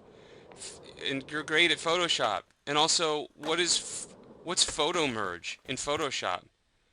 I get asked that question all the time, and so I say and then people also ask me, Donnie, what if I'm actually in some trouble with the law and it has to do with some stolen merchandise and there's not enough evidence to convict me, but because I've spread the evidence across different parts of my neighborhood, but now I need to go back and get all of those things because somebody's going to be looking for them, and I'm going to be in big trouble if I don't have them. And also because I have to use such a stupid 800 by 600 resolution because all the people that watch my videos have dumb off old monitors. I need to make a giant image. Can PhotoMerge help me? I get that question all the time, and my answer is yes. PhotoMerge can help you. Just let's take some different tiled pictures of this. We could never output this to one reasonable map in this application. We need to use Photoshop to do it. So Shift Command 4 and start tile selecting different parts of the map, you know, wherever you might have left the different pieces of evidence in a hobo camp, maybe somewhere, possibly at an old train station, or maybe you were able to take one of those pieces of evidence and plant it in a school administration office, or maybe some of it's just simply wedged in a tree, or you made a friend at a bus stop and made a deal for it to be returned on a certain date. Wherever you might have planted all of that stuff, it doesn't matter. Just go through and start taking some snapshots. And I know what you're thinking. Oh, Donnie, my brain, I don't even know what you're doing right now.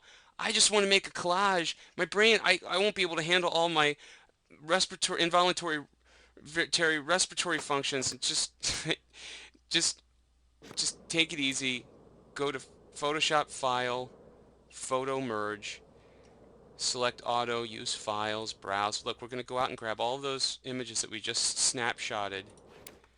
Click Open, click OK, and then guess what? Photoshop's going to do the thinking for you. Oh, look at it moving. It's just moving so much. You'd be like, but go all these layers and everything. Photoshop's doing all these layers automatically. Look what it's going to happen. It's going to put it all together in a nice collage. And now, look at this. Just sort of threaded it all together. It found all of the edges and where they fit. And now we can take this image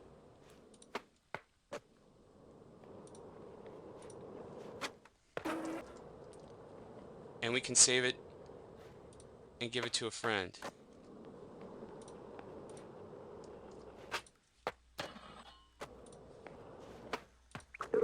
And all we want to do is just be able to help this friend understand that it's really important that they don't screw this up. Unbelievable, man. I mean, Hi. unbelievable. No, Now you get back in touch with me. I just need a favor, really. Oh, you need a please. favor, man? I just need to... Is it the locker room problem No. again? You know, just eat some fiber, man. Why would I do... Just listen to me. I need you to take wait. this. This is the thumb drive thing, isn't it? Now, you're finally going to tell me where they all are? Yes. Oh, you are in big trouble, man. You know what? It doesn't even matter. Your days are so numbered, man. Beware the Ides of Halloween, man. What? My name is Donnie. You suck at Photoshop. And it's like Gilligan's Island. You're never going to get off. And Ipper's looking kind of hungry. Let's say you finally got back from a long trip where you were out of the town for a while, and now that you've come back, you think the coast is clear. So you put your house is okay, and well, part of it's being rented out as a packaged liquor store, but the other side is intact, and so you've been living there for a few days, but suddenly this morning you found a note on the door, and you need to respond to that note, and you want to use Photoshop. Let's take a look at that note. But what you want to do with this note, sometimes we know that a Photoshop is worth 1,000 words, but sometimes it's going to take more than words to say what you really want to say, and that's when Photoshop still lets you express yourself by using annotations. And we've got two different options for annotations. We can go down here on your tools and click the notes tool. You can click a note like, you can type a note like this. But typing just it doesn't really say what you really want it to say. But that note will stay there in this document, and somebody will be able to see that. We also can use the audio annotation tool, and this is where we can really speak our mind. So grab the audio annotation tool and find some part of the photo that you want to respond to. Get out of my house. Click here and click start, and it will start recording. And you can say, check the lease. It's Gary Nakamura's house. It's dummy. And then click stop. And now what you can do is go back to your audio annotation icon there, right click and select play. Check the lease. It's Gary Nakamura's house. So you can dummy. So you can see stop. So you can actually hear your audio annotations. Let's do another one. Here's you don't live here anymore. Okay. I don't live, period. You suck the life from me like a Dyson upright. So, and then, maybe you want to put another one down, like, the three of us are family now. Oh, that's the three of you? The last time I saw you, it looked like you'd eaten a Kirstie Alley. I'd say there's like at least 5 of you. And stop that. So you kind of get the idea, and then, I'm going to kill you. I'm going to kill you. You can just put another one on here that's like, yeah, you're going to kill me. I'm going to kill you. Stop. So let's, all right, now what we have to do is save as, and we can save this as a PDF to make sure that non-Photoshop users can really see this and use it. So we're going to go through and grab a PDF and save it, and then it'll keep all of those annotations, the notes and the audio in there, and then we can feel free to post it somewhere or give it to the authorities.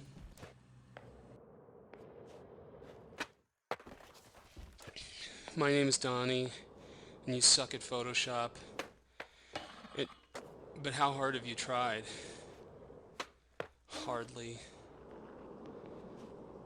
A bunch of PP pants last week were all colicky because I'm not showing heavy-duty Photoshop techniques, and you just keep opening up your donut catchers and just keep trying to complain. And Donnie, you don't just teach us this. Just shut all holes on your head.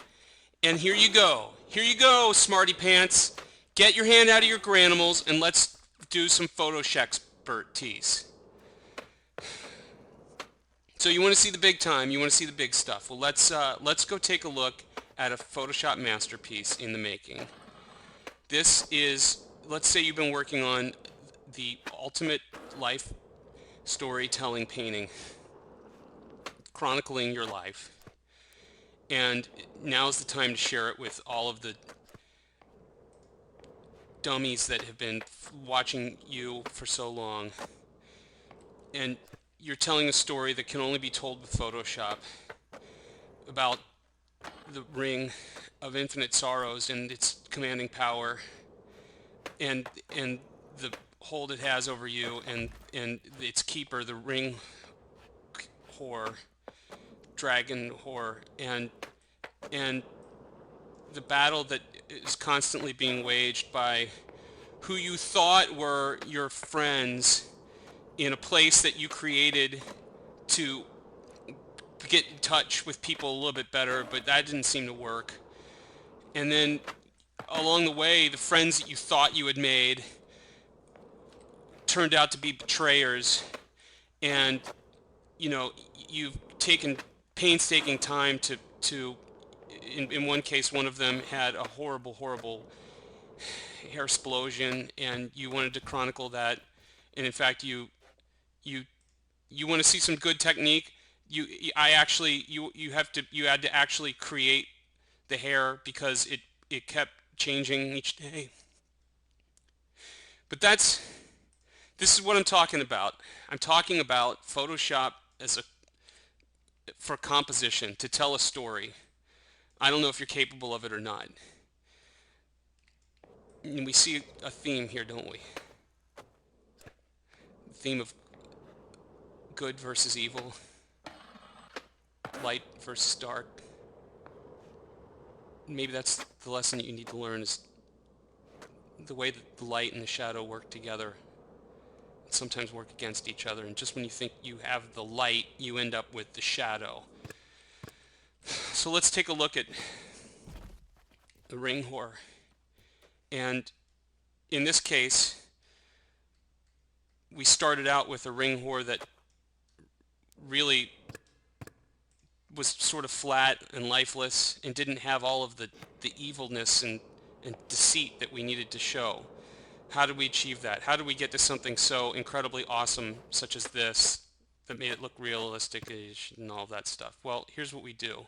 Hold on to your pants, because this is Photoshop at light speed. I'm going to duplicate this layer, and we're going to take this layer and we're going to go to Image, Adjust, Brightness, Contrast, use Legacy, because the people who make Photoshop keep trying to make it better. They don't know what the hell they're doing. Take your brightness all the way down until you get the most dark and despicable evil you can. Bring the contrast down a little bit so that it looks as real as possible. And click OK. Now we can create some depth. All we're going to do, here's a tool that you're used to, the eraser tool. Grab the eraser, the brush, the eraser tool, and get a good sized brush and work with a reasonable flow so that you can make it look natural. And what we're going to do is we've got this light of goodness shining down, and we want to show the light hitting the parts of the ring whore where they belong and create some depth. We could do it all along the way here where we think that light's going to hit. And don't worry, there's still plenty of darkness where this came from. You can see that we're adding some depth in those folds of the ring whore's dirty, cankerous wings where the light is going to play and the shadows are still going to fall off. You know, whatever you think looks good. And then when you want to get the real slick, glistening griminess, I created a layer of highlights, and you can add some more. We just don't know what's good or what's bad anymore.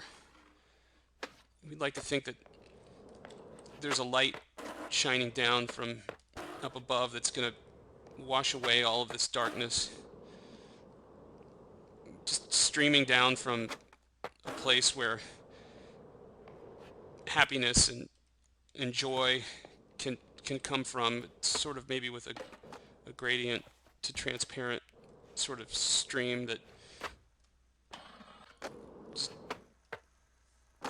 makes us feel like there can be some goodness, a wash of the darkness.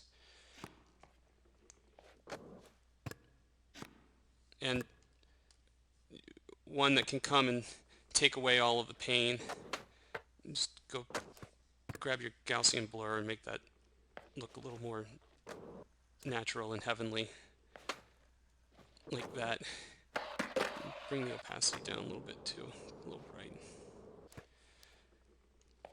You know, so much darkness and despair, so much deceit. People who we thought were our friends maybe even turned on us in a way that was unexpected by not picking up the thumb drives when they were supposed to and then letting them get in the hands of some cavalier asswipe on the web who posted everything, including your last will and testament is just really unreasonable. And maybe you just want to tell that person that you think they broke a trust boundary. Oh, no. You gotta counter spoon him, man. Look, what? Do you know what happened to me? Oh, man, are you still being like a night elf about those thumb drives, man? Just get over it. Do you know what happened, you ass launcher? They posted it for everyone to see. Look, I've got more important things to worry about, and stupid Peopleburg, thanks to you, Wang. They posted it for everyone to see, and now I'm gonna get killed. So, just pinch a rest from someone, stupid. No, in the real world, I'm gonna get killed. Tough luck, man. What can I say? How about game over, man? Game over?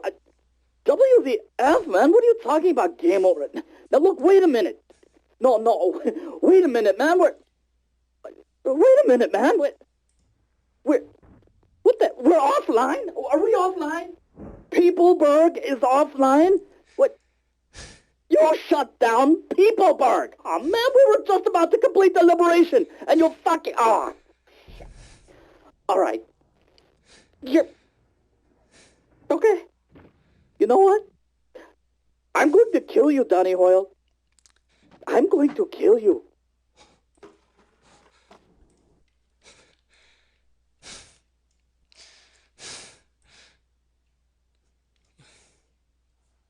What is that? What? My name is Donnie. You suck at Photoshop. You do. You're awful. And that's why you're here. Alright, let's get started. Let's say your 30-day trial for your screencasting software stopped working after 11 months. And so you had to pull out, you had to do something different, and different's okay. We had to pull out a video camera that you'd bought when you thought you were going to have a kid, and you were going to make a whole lot of money by selling videos of sneezing babies and spit up videos to, because that's what people like to watch on the internet. But that didn't work out, so now you found a use for the video camera, which is to replace the stupid, clearly not free software that you thought you had. So what are we going to do this week? I mean, what else can I do? I've tried so hard to teach you, and yet you continue to be stupid. I was looking back on the last year or so, and looking at all the things that you learned, and the things that you didn't learn. I mean, you learned nothing. And sure, I mean, you got to see the greatest Photoshop painting of all time created, and that helped. Well, I don't think that helped at all. I mean, I probably did more harm than good, just because it just destroyed your confidence in your abilities. So, we saw a friend's world fall apart before our very eyes. We used Photoshop to record messages to our estranged stripper wife. We lost things that were important to us.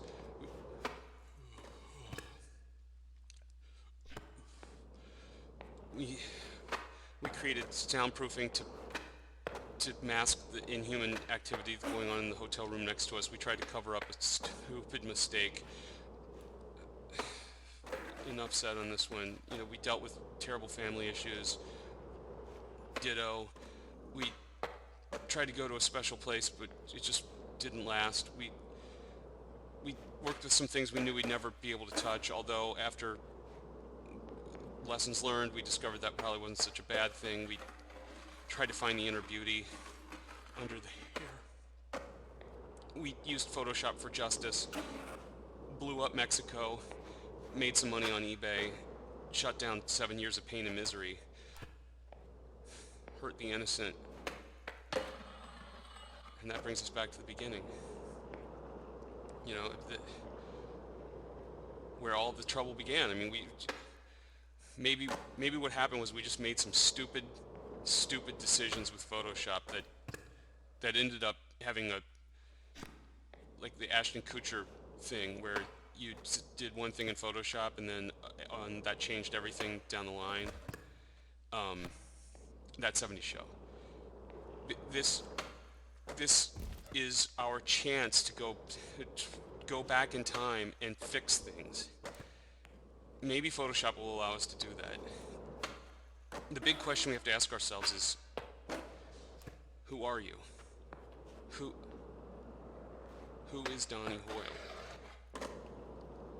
What kind of a man is Donnie Hoyle? Is he the man to put a copy of his marriage certificate in the windshield in an act of defiance against somebody who's out to wreck his life? Or is Donnie Hoyle the kind of guy that says, no, I'm not going to let that happen. I am not going to let somebody railroad me and destroy my life. I'm just going to get out of the way, and I'm going to give in, and I'm going to roll over. So what we want to do is, yeah, this is our chance. I mean, you know, how callous and cavalier and reckless was the marriage certificate in the windshield? I mean, that was stupid. We could have just bashed up the car a little bit and put maybe, you know, set it on fire, but we had to make it personal.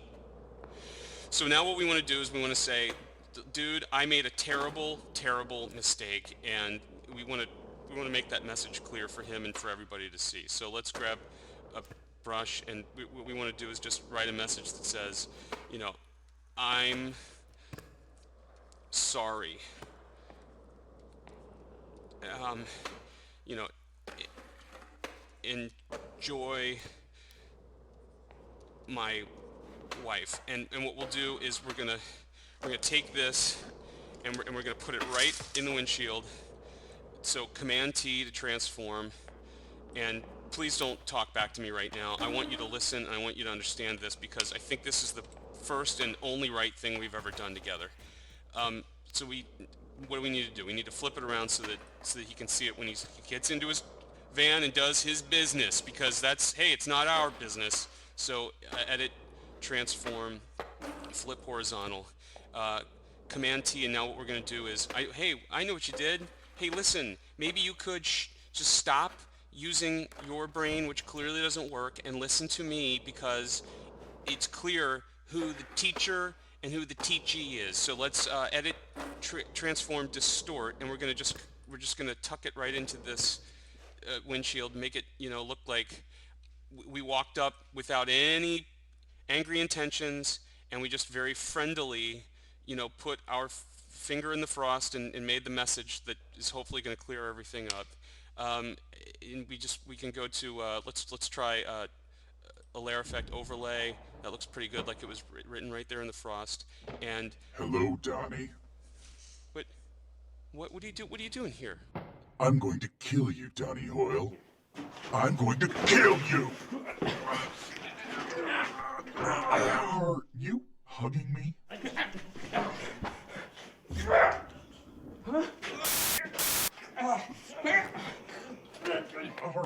Are those Tython drops? You suck at fighting, at pleasing a woman, and being a friend. You're a douche. My name is Donnie. You suck at Photoshop.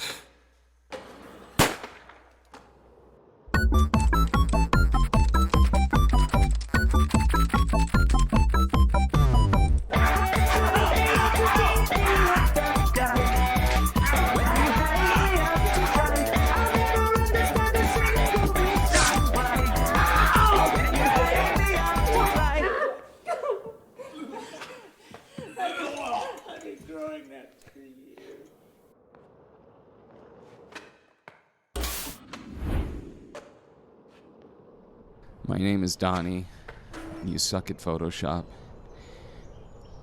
You hear that sound? It's the sound of nobody clapping for you.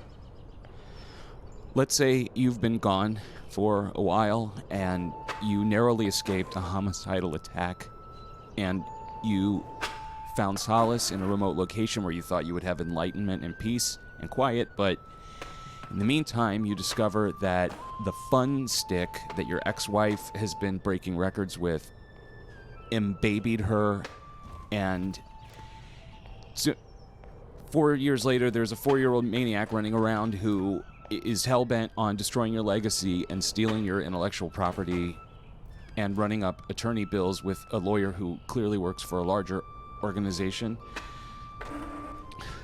And you're getting emails like this. You're trying to stop me, Johnny Julio. I'll destroy you and everything you stand for. Please, come at me. Just give me a reason to ruin you. We need to take care of this ASAP, and we're going to do it with Photoshop. So let's open up an image. We're going to create an advertisement for our attorney. This is the trade that we agreed upon for services rendered. And we're going to... Hey, Putai, please stop playing the flute. This image says that... Flute. I didn't... Why would I ask you to stop playing fruit? Stupid monk. This image says, I'm a badass attorney, and I just blew up a courtroom with my mind, and there are bits of litigants and pieces of courtroom flying in the air, and I'm coming for you, law. And that's sort of the action that we want to evoke and get people to be excited enough to believe that he's a good attorney. So what we're going to do is we're going to create more action in his body. And so we've got the attorney on a separate layer, but you'll notice that in the background, the attorney is part of the background. So we're going to have some trouble there, and we'll have to come back and do that in a moment. But let's duplicate this layer so we can come back to it. And in the meantime, we're going to create action with this attorney using a technique called puppet warp. Did you just pee-pee? Did you just pee-pee? I heard you. Just take a deep breath, get a wet nap, swab it up. Let's do some grown-up Photoshop. It's not that hard. Our cursor has turned into this pin. We're now looking at the toolbar for Puppet Warp, and we're going to pin yellow balls where we think there might be joints. So on shoulder, elbow, wrist, neck, head, shoulder, elbow, wrist. Just pinning joints. It's okay. On the knee, ankle, foot, pinning joints. And we're also going to put joints on the briefcase. And now, when we select one of the balls and move it, it moves the parts. But oh, Donnie, look what it's doing. It's moving my flaccid lawyer goo leg with it. Just shut off your question, Sprinkler, and we'll fix it. Go up to expansion where it says 2 pixels and change it to 0, and you'll see now that the mesh conforms to the bitmap underneath. And so when we move the balls, everything moves along just fine, and we don't accidentally grab additional lawyer parts. And so we can now create a little bit more momentum in his body to say, hey, I'm getting ready to dash in and file an affidavit and bill somebody 1/12 of an hour for my time. All right, go up here and hit accept. And now when we turn on the background, we'll notice that our attorney has a lot more action and momentum, but Donnie, there's the lawyer's still on the background, and we're going to have a silence contest and go. What I'm going to do is I'm going to go back to my original lawyer layer. I'm going to command select, and that's going to have the original selection, which will go around the lawyer on the background. We're going to go to select, modify, expand, go by about 4 pixels, and now we're going to say edit, fill, content aware, and Photoshop's going to think it through, and it's going to disappear the lawyer from the background. Now, it needs a little bit of cleanup, but that's nothing that you can possibly do. But when we switch on our newly adjusted lawyer, he covers up most of the stuff. And just like that, we've added a little more action and drama. And to finish out the ad, we have a headline, maybe actually start to make it look a little bit like a movie poster, just because we really want to trick people into thinking that there's something to this guy. QR code, of course, everything is required to have a QR code now, and a lens flare, which just makes it that much more exciting. And so, in the end, what we've created is simply an advertisement that looks like a movie poster, in the hopes of tricking people into believing that it's something that they should be excited about. Use the magic wand tool and select the white background on the phony billboard.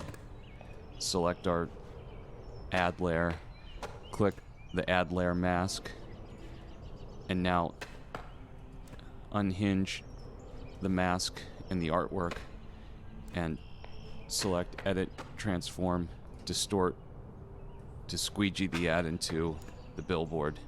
And most assuredly, nobody would ever pick up on this ruse that we didn't really buy the ad space.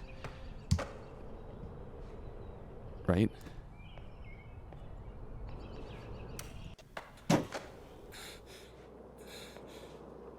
You suck at Photoshop.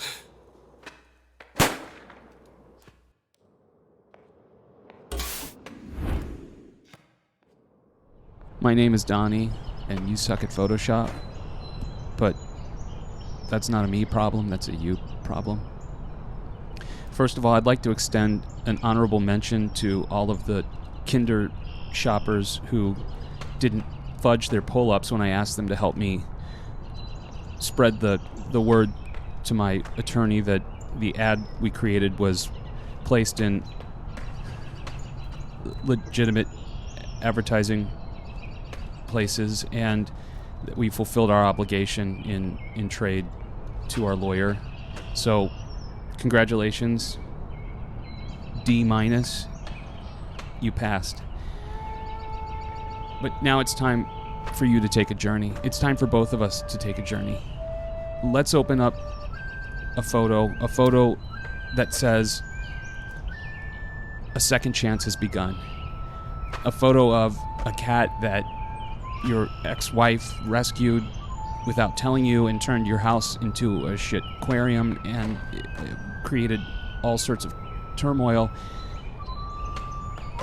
but now has returned to you across many continents and tens of thousands of leagues to bring you a token, a ring whose powers had once been only used for evil, but now we know can be used once more for good. And so we want to create an image that says the ring bearer has returned the ring to its rightful owner, and he is going to return to reclaim his throne. And we want to put the ring on a pedestal to say, "I'm ready to love." I'm ready to spoon and listen to Ashford and Simpson. We've got to start somewhere. So grab the marquee tool and select a rectangle of the stone floor. We're going to use a tool called Ripussy, and we're going to duplicate the background, go to 3D, Ripussy, current selection, and Photoshop is going to turn this into a 3D object. A 3D object that we can manipulate in space and actually turn into this stone pedestal, one that is worthy of the power of the ring that sits upon it. And we can use the 3D manipulator tool to turn it in space, to scale it, change its size, to even move it back against the wall to suggest that it's leaning up against there. And we can even change the materials. We can change the shape, the bevels, and all sorts of details here. Something I'm sure your almond-sized brain is incapable of understanding. Materials, I created this material from some of the stone wall. We won't take the time to clean this up. We would make it look incredibly awesome, of course. But time is of the essence. And so we want to place the ring upon the pedestal. And Kutai, can you... No, you can keep my robe, but I want my members-only jacket back. Our journey begins momentarily, and now we want to do something bold. Bolder than a cat traveling 17,000 miles to bring a ring back to its rightful owner. We want to create a challenge. A challenge to the man and his son, the only two people who are standing in the way of our happiness. The only two people that we need to take care of.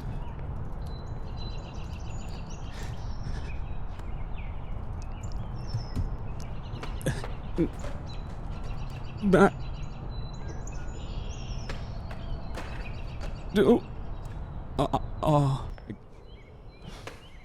Did you just pee-pee? Did you just pee-pee? I heard you.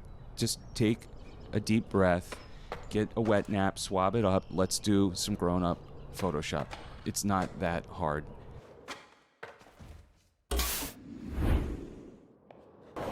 My name is Donnie, and you suck at Photoshop. And so pull your hand out of your pants and give yourself a low 5. Great job. Let's say you're on a train rocketing through the Himalayas. You just escaped from a monastery where you've spent the last few years, and you're on your way home because you want to exact revenge on your wife's lover, and it's really cold, and you've been in a monastery for the last few years with a bunch of dudes, and you wanted to warm things up a little bit, but you went to open up Photoshop to get some of your warming photos, and Photoshop had thrown up all over itself because it's a new version of Photoshop, and the people who made Photoshop thought it would be really cool if they made it look like an MP3 player from 1996. And then, I know what you're thinking. You're thinking, Donnie, we can't afford to buy a new Photoshop every 10 minutes because we spent all of our money on our girlfriends on Friday night on fourth meal. And so, I think I agree with you. I mean, for you to spend money on a new version of Photoshop would be like buying a large Hadron Collider to do your social studies homework. So I'm going to show you a video that proves that you don't have to have the newest, greatest thing to believe that you're part of the crowd or that you can do it. And perhaps along the way we'll get inspired by the things of the past. My name is Donnie, and You Succeed at Photoshop. You Succeed at Photoshop is brought to you in part by CompuServe. Sign up a friend and get one free hour. Byte Magazine. And Sega Dreamcast, the console of the future. Hi, welcome to another installment of You Succeed at Photoshop with me, Donnie Hoyle. I'm so glad to have you back with me again. You are getting so much better at Photoshop, and I'm very proud of you. Well, let's just get right down to it. Let's go to our good old friend, Photoshop. You know, every time I open the application up, I just think about all of the great, wonderful ways that we've expressed ourselves together. And well, let's open up a photo.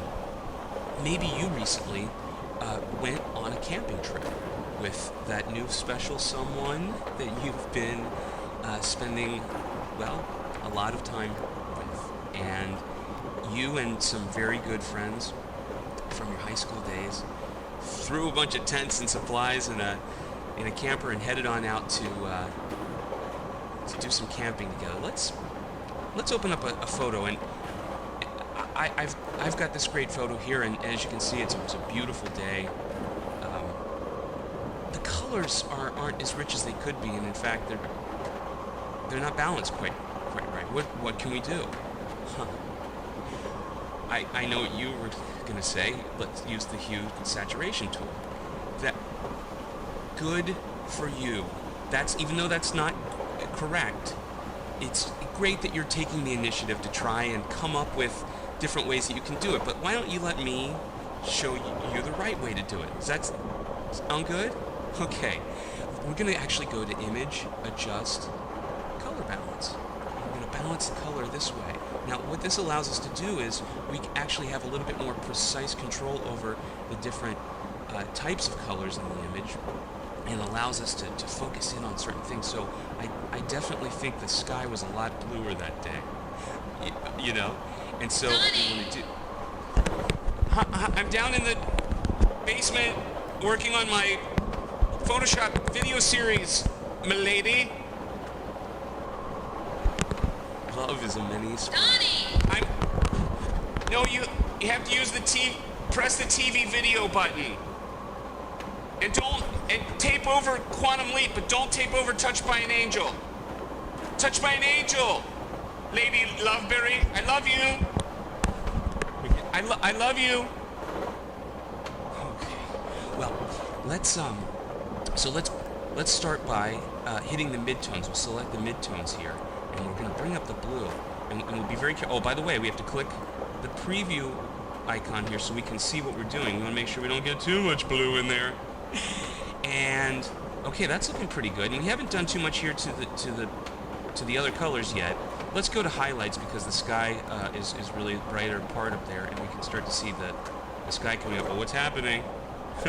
We're getting too much blue. So let's. One of the good things to note about art in life is that you always want to have your cool and warms in opposite. So if your shadows are cool, you want your highlights to be warm. That's right. And if you do it the other way around, so we've got some cool highlights with this cool blue. So let's go to our shadows and bring up a little bit of the red in there to pop some contrast. See how that brought that to life a little bit there, and we'll just now check this out. We flip the preview. Look how dull and dreary that was, and now we're getting so much brighter and livelier. And well, that's show me the money.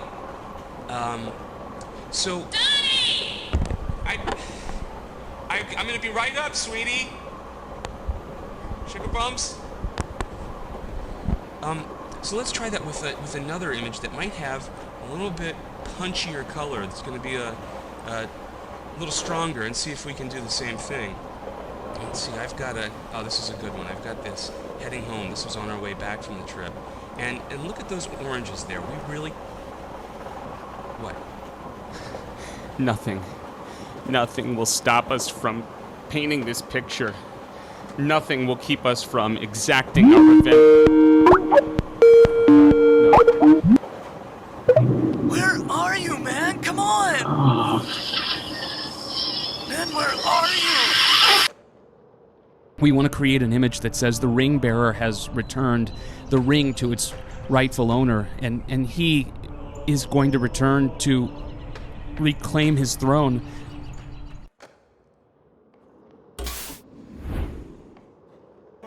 My name is Donnie, and you suck at Photoshop.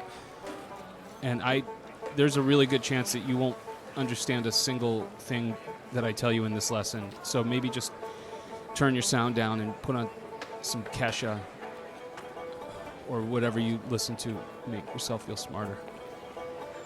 We use Photoshop for work, and I use Photoshop for work. You empty blood sacks at the hospital, but you aspire to use Photoshop for work, and so we need to learn how to move quickly because time is money, and I'm going to show you a tip to move quickly. Let's say you are in the Grand Bazaar in Istanbul and you're working to save money to acquire undocumented passage into the West, and you have taken up with a rug dealer named Halis, who on the side is selling bootleg porn parody movies on VHS. I'm not really quite sure how it all works, but you're photoshopping covers for these movies. But we have to change the titles so frequently that we want to make sure that we can save our time. So I'm going to show you something that is, how's that Kesha song? Because this is going to break your mind. Use the text tool, create a text box, and enter the title of this movie. And what we're going to do is, we don't ever want to have to type that title again. Well, maybe just a couple more times. Let's give this a drop shadow, make it pop. I know it's moving fast. Hang on. Hold on to your photo pants. Now, what we want to do is use variables to capture this title. So go to Image, Variables, Define. And we're on this layer, and we're going to click Text Replacement and type in title. We're going to call this the title. And now go back up to Image, Variables, Datasets, and click this button, which will create a new data set based on what you just did there. And every time we make a change to the title here, it'll change down there. See how that works? So what we want to do is, let's duplicate this layer, because when people come into Helice's rug thing and they want to buy a rug, and then somehow for some reason they want to buy like Skinamax level porn, vampire porn, and if the tapes are stacked sideways, they'll want to be able to read the title there as well. So on this layer that we just copied, go back up to Image, Variables, Define, and select Title from this drop-down. And so now this is also going to reflect the title, so that when Helice calls us up, and he will, because he always does, we can change the title, and so he'll likely change it, and we want to be prepared to do so. We can do it in one place, and it changes everywhere, and we only have to type it once. In the same spirit of expeditiousness, we can also capture the style of the text by going to the Character Styles drop-down, create a new style, and we can control the look and feel of the text from here, and we can assign a style to certain text so that we can go back and change it. So let's select the text on our spine, assign it to that style, and now when we go in and change this style, we can control all of the text that it applies to. Great job. Shadongs got cut off because it got larger when the type changed, and that happens occasionally, even to vampires. Let's change that back. Looks just awful. Something that you would make, and we definitely don't ever want to represent ourselves that way. Styles can give us flexibility as we create additional text elements. For instance, perhaps as we've been creating these videos, we've been ensuring that we do double duty with the money that we're making to additionally create grief for people that deserve it. And perhaps those people are the types of people who maybe have let their hellspawn change our lives, have taken our wives, who we are determined to take back, and for better or for worse, have made life miserable for us. What? Are you Ricky Cox? No. My name is Donnie Hoyle, and... Exactly who I am looking for!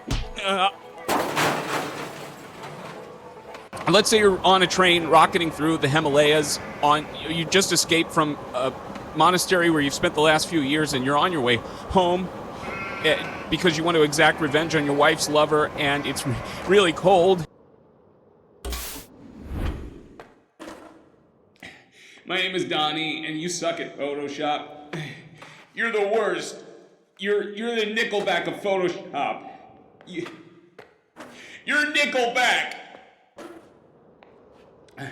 You're in a tomb. You got hit over the head while you were in Istanbul trying to make a clean living, and you woke up in a stone temple, remote, in the dark, all alone. And somehow amazingly, your laptop still has battery. You still have a laptop, and maybe even more miraculously, you have a Wi-Fi signal. So let's get down to Photoshop. But while we were lying on the floor of the tomb, looked up on the wall and saw in our face a hieroglyphic that says a lot, doesn't it? Two men battling for a box, a beautiful box that we've been in love with all this time, a box that we just want to get home to, a box worth fighting for. And if we're going to fight, we want to fight on even terms. And we want to make these two competitors, because quite frankly, the thought of going home, if we were to make it home and get into some sort of UFC type face-mashing fight, really would love that to be on an even playing field. So what we're going to do is we're going to turn this our nemesis, this fish-headed toilet hat-wearing person into an equal competitor. And so we're going to use the clone source tool. And I know you're saying, Donnie, I know how to use the clone stamp tool. You don't know how to use the clone stamp tool. You used your sister's student ID to get an academic discount license version of Photoshop so that you could use the Glow Edges filter and create avatars for Friendster. You don't know how to use the clone stamp tool. Go to View, Window, Clone Source, and we're going to use.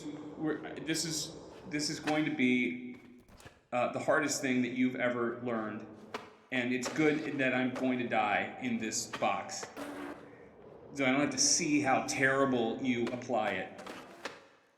Go grab your clone stamp tool, and what we're going to do is we're going to clone stamp this guy onto this guy. So option click where you want to paint, and then holding the option button down, option click what you want to clone, and now you'll see that we've got our clone source, and over here are multiple sources that we can use. We'll come back to that in a moment.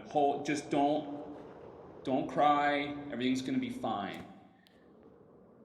So let's line this up, and if you need a little bit of help, you can click the invert button, which will allow you to see a bit more of an overlay. You can also change that to difference to find the right shadow sources. But let's go back to normal and let's just start clone stamping, and you'll see that we've got a pretty good matchup here. It shifts a bit, but honestly, the fact that we're about to asphyxiate doesn't really make it matter that much. Now, we can go through here and change all of these elements to get to equitability. But let's say that we wanted to take this part of the stone and bring it over here. We'll just use a different clone source. So click this clone source and do the same thing. We want to paint on here from here. So option click this side, then option click over here, and now we'll bring this stone over to this side. It's not that hard, you idiot. I don't even know why I teach you all this stuff. Why do I teach you this stuff? Who are you? Who are you? Why am I making these videos? Who am I talking to? Oh, what's happening to me?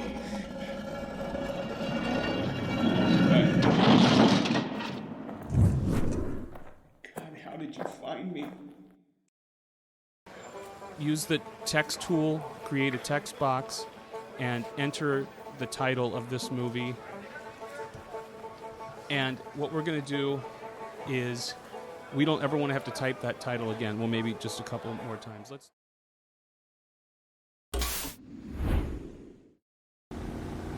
My name is Donnie, and you suck at Photoshop. And I think it's about time you told your parents. But everybody's been sending me notes saying, Donnie, you never inspire us. We need to be inspired to be good at Photoshop. Well, how's this for some inspiration? You were trapped in a tomb, and an old friend and her two dwarven adult twin racing champ sons somehow miraculously found you and rescued you. Her sons are small enough, significantly smaller than the average adult human, to be able to negotiate the the narrow passageways to find you in the treasure room where you were apparently being detained. And they took you across many miles to where they live now in Greece and race cigarette boats professionally on the Mediterranean. How's that for inspiration? And it's time now. You've lived there for a while. The food is questionable, and it's time to move on. It's time to get on to our journey of revenge, and you just need to find a way to say goodbye. Because even though you've faced what, you care for this person, and they saved your life, and you need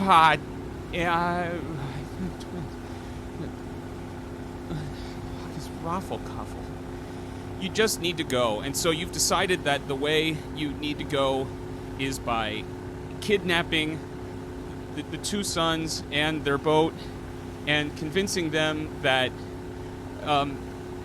that there's a heightening clinic in Canada, and that they need to take you there immediately. And so you're on your way, and what you need to do is you need to say goodbye. You need to say goodbye in only a way that Photoshop and you could be able to do it.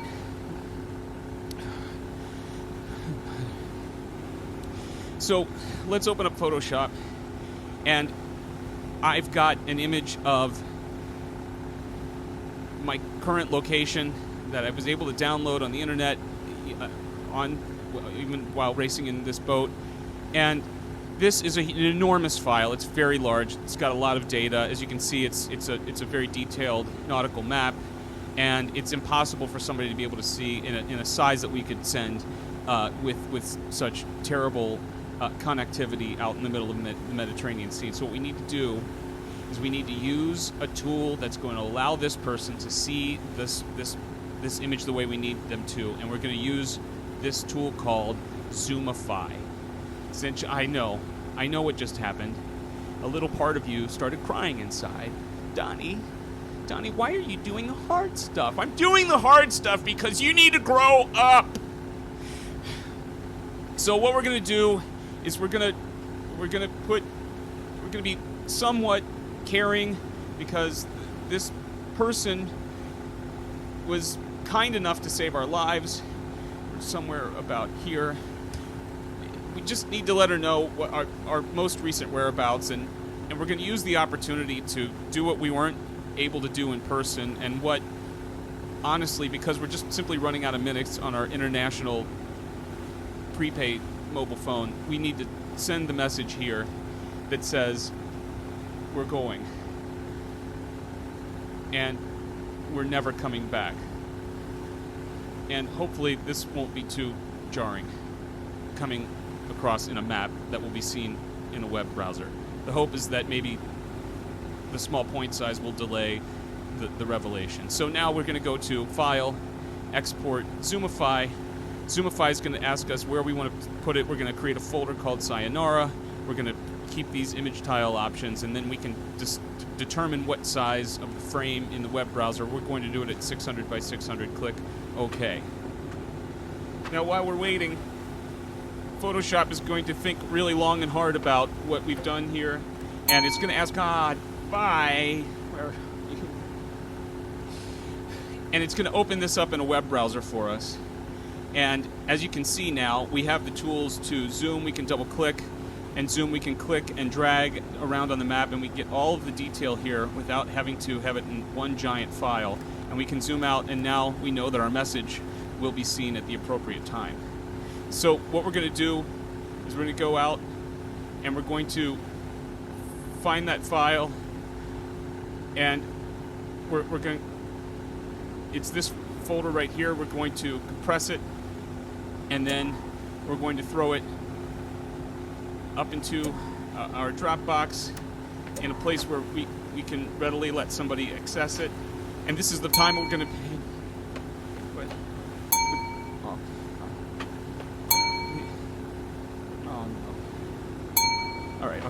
Okay, so we got to stick with it here. We're going to right-click, go to Dropbox, copy public link, and now we can do what we needed to do a very long time ago.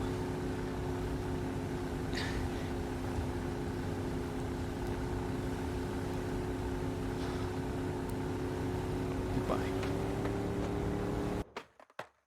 Two men battling for a box, a beautiful box that we've been in love with all this time, a box that we just want to get home to.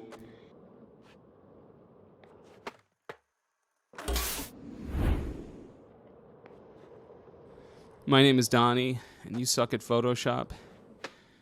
But don't worry, there's a place for people just like you.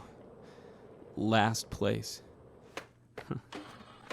Let's say you just returned home from an epic journey, and only to find that your landominium had been occupied for the last 4 years by squatters, and so you had to spend the last few days squatting your house, and after all that hard work, you come in to find that your inbox is filling up with emails from some creepy sex mailer who thinks that you are your nemesis, who you've returned to duel with.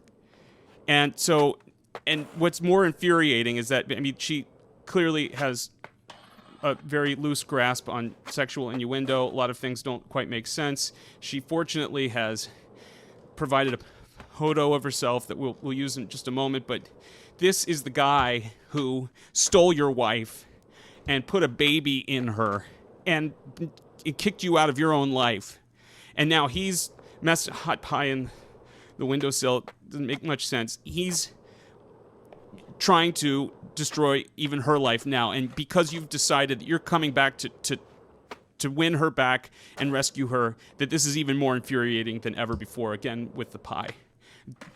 It's confusing. But what we're going to do is we're going to use this opportunity. We've been waiting to respond to any of these emails, which of course will seem like they're coming back from him to Lady Dance-A-Lot, and we're going to do something. We're going to trick up this photo and insult her and hopefully wreak a little bit of havoc on his end. So what could we do? We could jack this thing up. We could put pole scars on her. We could put stretch marks, things you might find on a stripper. I think we should do something very simple and elegant, and we should change the color of her stripodermis, her greasy skank skin, and we'll do it using a feature called Color Range. Now I know you're starting to get sort of hot sweats around, Donnie, we choked on our nerds rope the last time you tried to teach us Color Range. It's all right. Adobe's made it a little bit easier for exactly your type of person. So we're going to click Sampled Colors and look. They've included this thing called Skin Tone Aware Selection. Click that, and it's going to automatically go out and find the stripper flesh that we want to impact. So let's click OK. Now, this didn't quite get all of our shadows. We don't need to worry about it now. You can go back and experiment with adding in, if you wanted to get this sort of under whore area here, you could go in and add that in, but we're just going to go to Image, Adjust, Hue, Saturation, and we're gonna start to take this to a color that just sort of says, you're disgusting, and this is what I think about you, and I think there's a chance that you have, possibly some medical conditions of which I'm not even aware, but that's how much I don't trust you in this relationship. We want this photo to say all of those things. Click OK, and now we have a pretty good start, and that's going to be good enough. So let's save as and take this out here. Let's go back down to our email, hit reply, and she's going to be fooled into thinking this is coming from him. Photoshop gives us the opportunity to create an image that says, I care about you. You're very special to me. And contrarily, to create an image that says, I think most of you may be infected. And send. This won't cause too much trouble, right?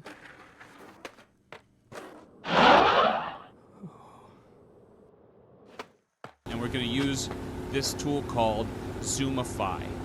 Since I know what just happened. A little part of you started crying inside. Donnie, why are you doing the hard stuff? I'm doing the hard stuff because you need to grow up.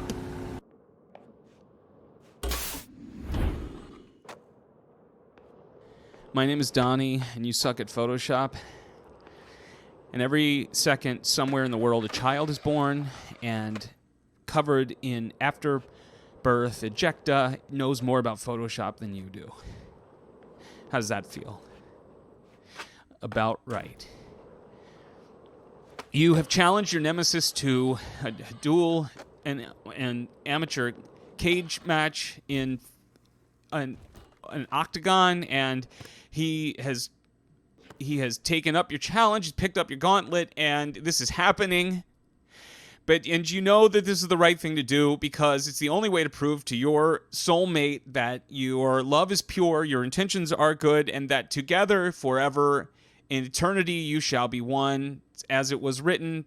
And if you have to get your face smashed in Greco-Roman style, it's the right thing to do. But before you get into the cage and throw your life into those meat stick hands, you want to badass yourself, and so you want to get a tattoo. And so we've downloaded some tattoo art, and what we want to do is put a name here that says, a badass name that says, TCOB, taking care of beeswax. You have made a terrible mistake getting into this ring. And so we've made a call out to our network to get a name, with the inspiration around, hey, if I were to say I'm a guy that can serve somebody their ass, what would that be? And so we've got, this I didn't quite hit the mark.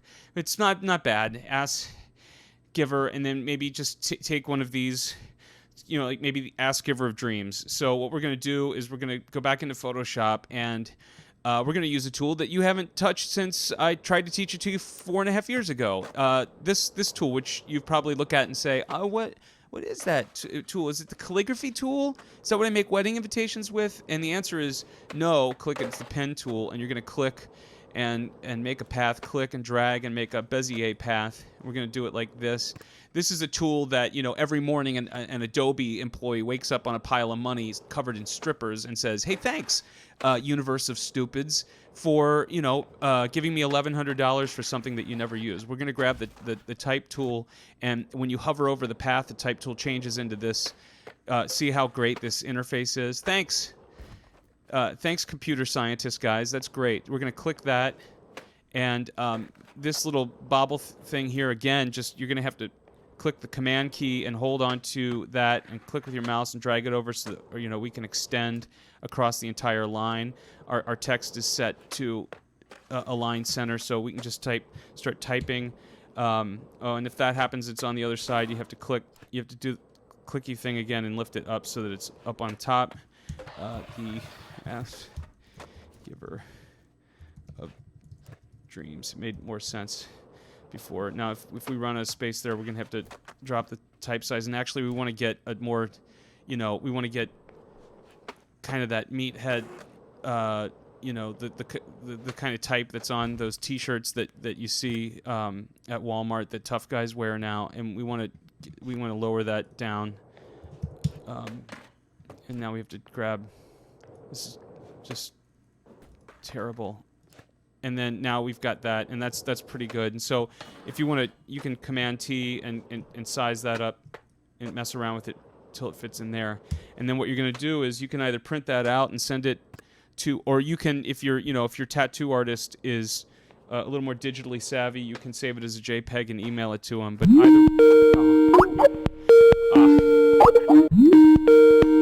hello? Daddy? Oh no! Look, listen. I'm not your daddy. Okay? I know it's difficult for you to understand. We've had these conversations, and I know that people from the court have also tried to explain this to you. I cannot be your father. It's probably going to go over your head, but it's at some point somebody needs to tell you that men have the fuzzy drop-ums, and yours are fuzzy up-ums because it's not part of your journey yet. But these things, there are little guys that are, imagine them to be like little Mighty Morphin Power Rangers, and everybody's fuzzy drop-ums has these Mighty Morphin Power Rangers, but some are mighty and they morph and they are powerful and they do their job. But my fuzzy drop-ums have the yellow Mighty Morphin Power Rangers who stinks. Do you understand? I like robots. You know, I like robots too. Listen. It's just you're barking up the wrong tree. You love And- that Photoshop. I know, thank you. And actually, I've seen through court-ordered documents your talents as well, and it just sometimes makes me wonder why it couldn't have been that somebody who's so talented in Photoshop and likes robots couldn't have been my son. Okay. Somebody that... The only person who's as good at Photoshop as me couldn't be my son. I'm gonna go make poops, then eat peanut M&Ms. We should change the color of her stripodermis, her greasy skank skin.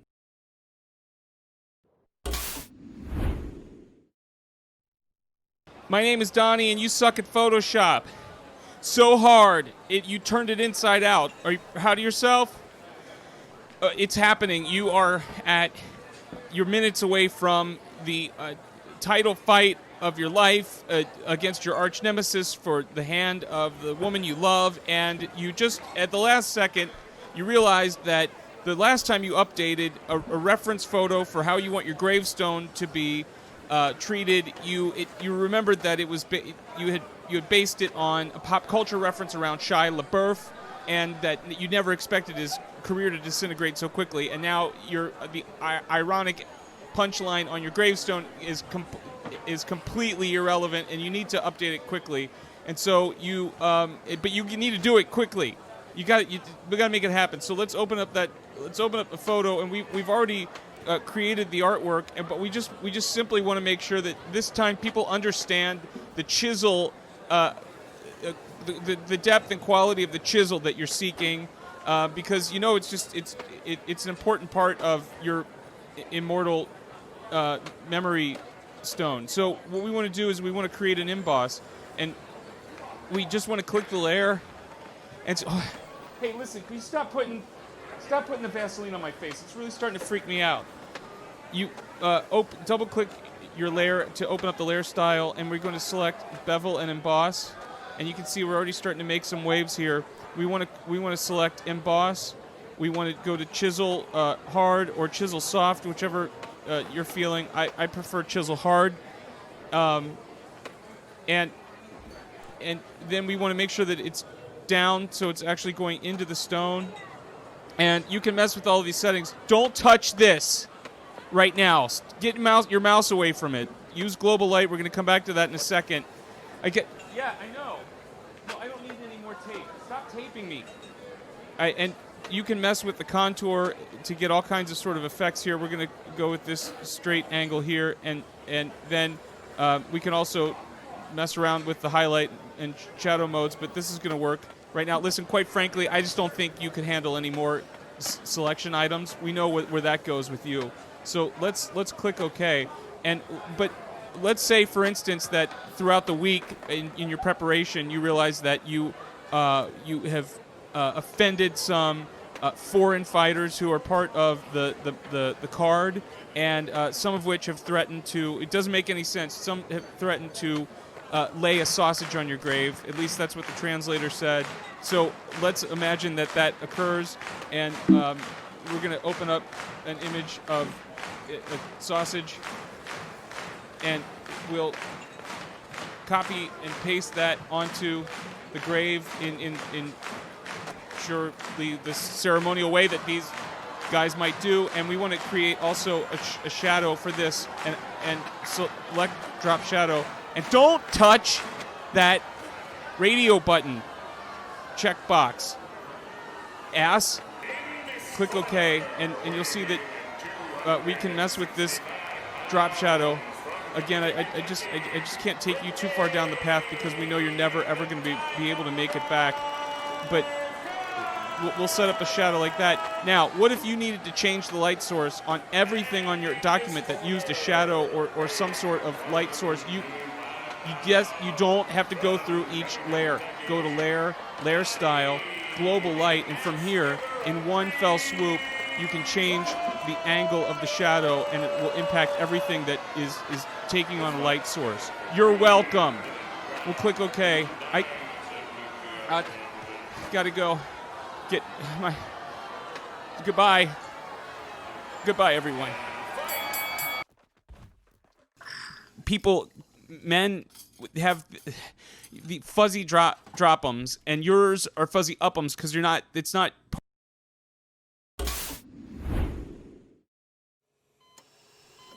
My name is Donnie, and you suck at Photoshop. Stick a thumb in your belt loop and salute yourself.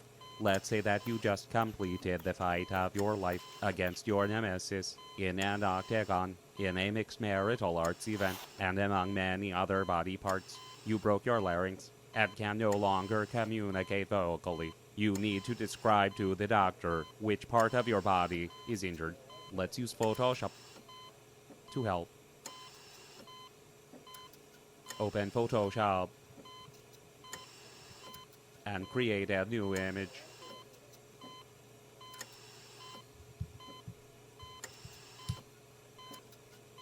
We are going to open a skeleton of the human anatomy in a 3D image. Select 3D. New 3D layer from file.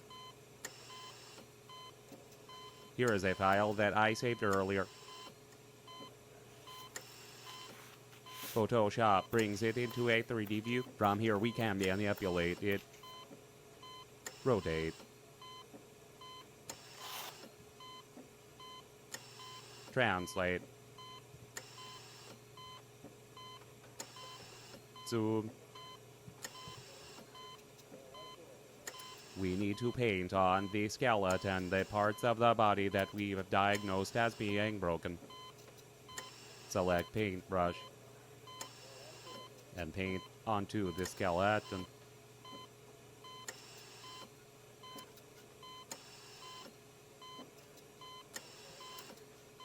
When you rotate the skeleton, you can see that the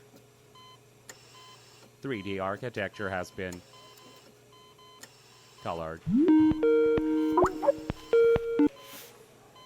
Hello. Hey, Donnie, man, Donnie, we need to talk about something, man. I can't talk to you right now. I'm in the middle of a tutorial. Oh, man, why are you talking like that? I broke my larynx in a fight. No, oh, man. Oh, no, that's what we gotta talk about, man. I can't talk to you right now. I broke my... Listen, Donnie, man. You didn't break your neck or your larynx or your body, man. You weren't in a fight. That's incredibly ridiculous. I was in a... No, listen, man. Now stop talking like that. I don't know what you're talking about. Wait, why am I talking like that? Donnie, man. You're talking like that because you didn't break your larynx. You weren't in a fight, man. Donnie, I'm about to blow your mind. Please return your seat back to its full and upright position, man. What are you talking about? Donnie, you weren't in a fight. You're not even in a hospital, man. Look, you're just playing a loop sound in QuickTime. What are you talking about? What? What's happening? Donnie, man, you weren't in the fight because you couldn't have fought that other guy. Because you are that other guy. What? You're Ricky Cox, man. What? What are you talking about? Man, think about it. You're Ricky Cox. Who do you think was pounding your wife in that van? Man, that's your van, Ricky. That's yours since the beginning. What do you mean? What are you talking about? Man, listen, try to remember. You hit your head in a terrible fishing tackle box accident, man. Ricky, you woke up, you started talking about this guy, Donnie Hoyle. And then you started doing these Photoshop tutorials, man. Wait, what? Yeah, man, listen, you've been making this whole thing up. No, wait a minute. I've been on a journey. I was in Bhutan. You weren't in Bhutan, man. And I was in Istanbul. And I had a lover in Greece and... Hey, man, listen. None of that is real. You made that whole thing up. You're in your basement, man. You've just been playing sound files and using different voices and typing messages to yourself in Facebook, man. Wait, all of this is just made up? That's right, man. Even me, man.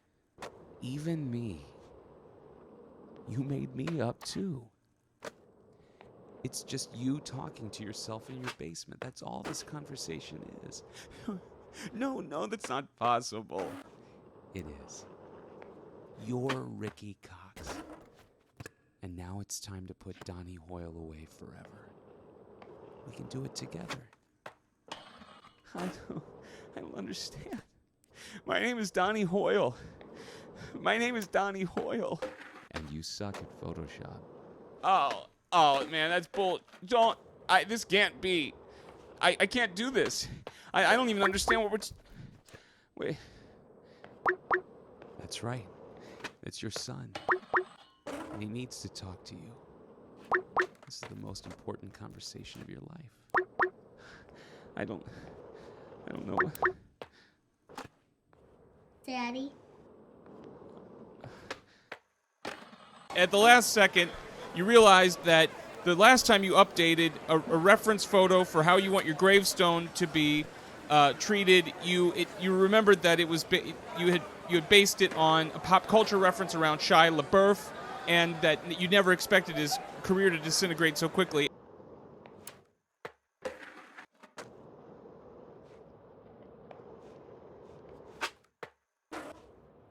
Hi there, my name is Dan Scott, and I'm an Adobe certified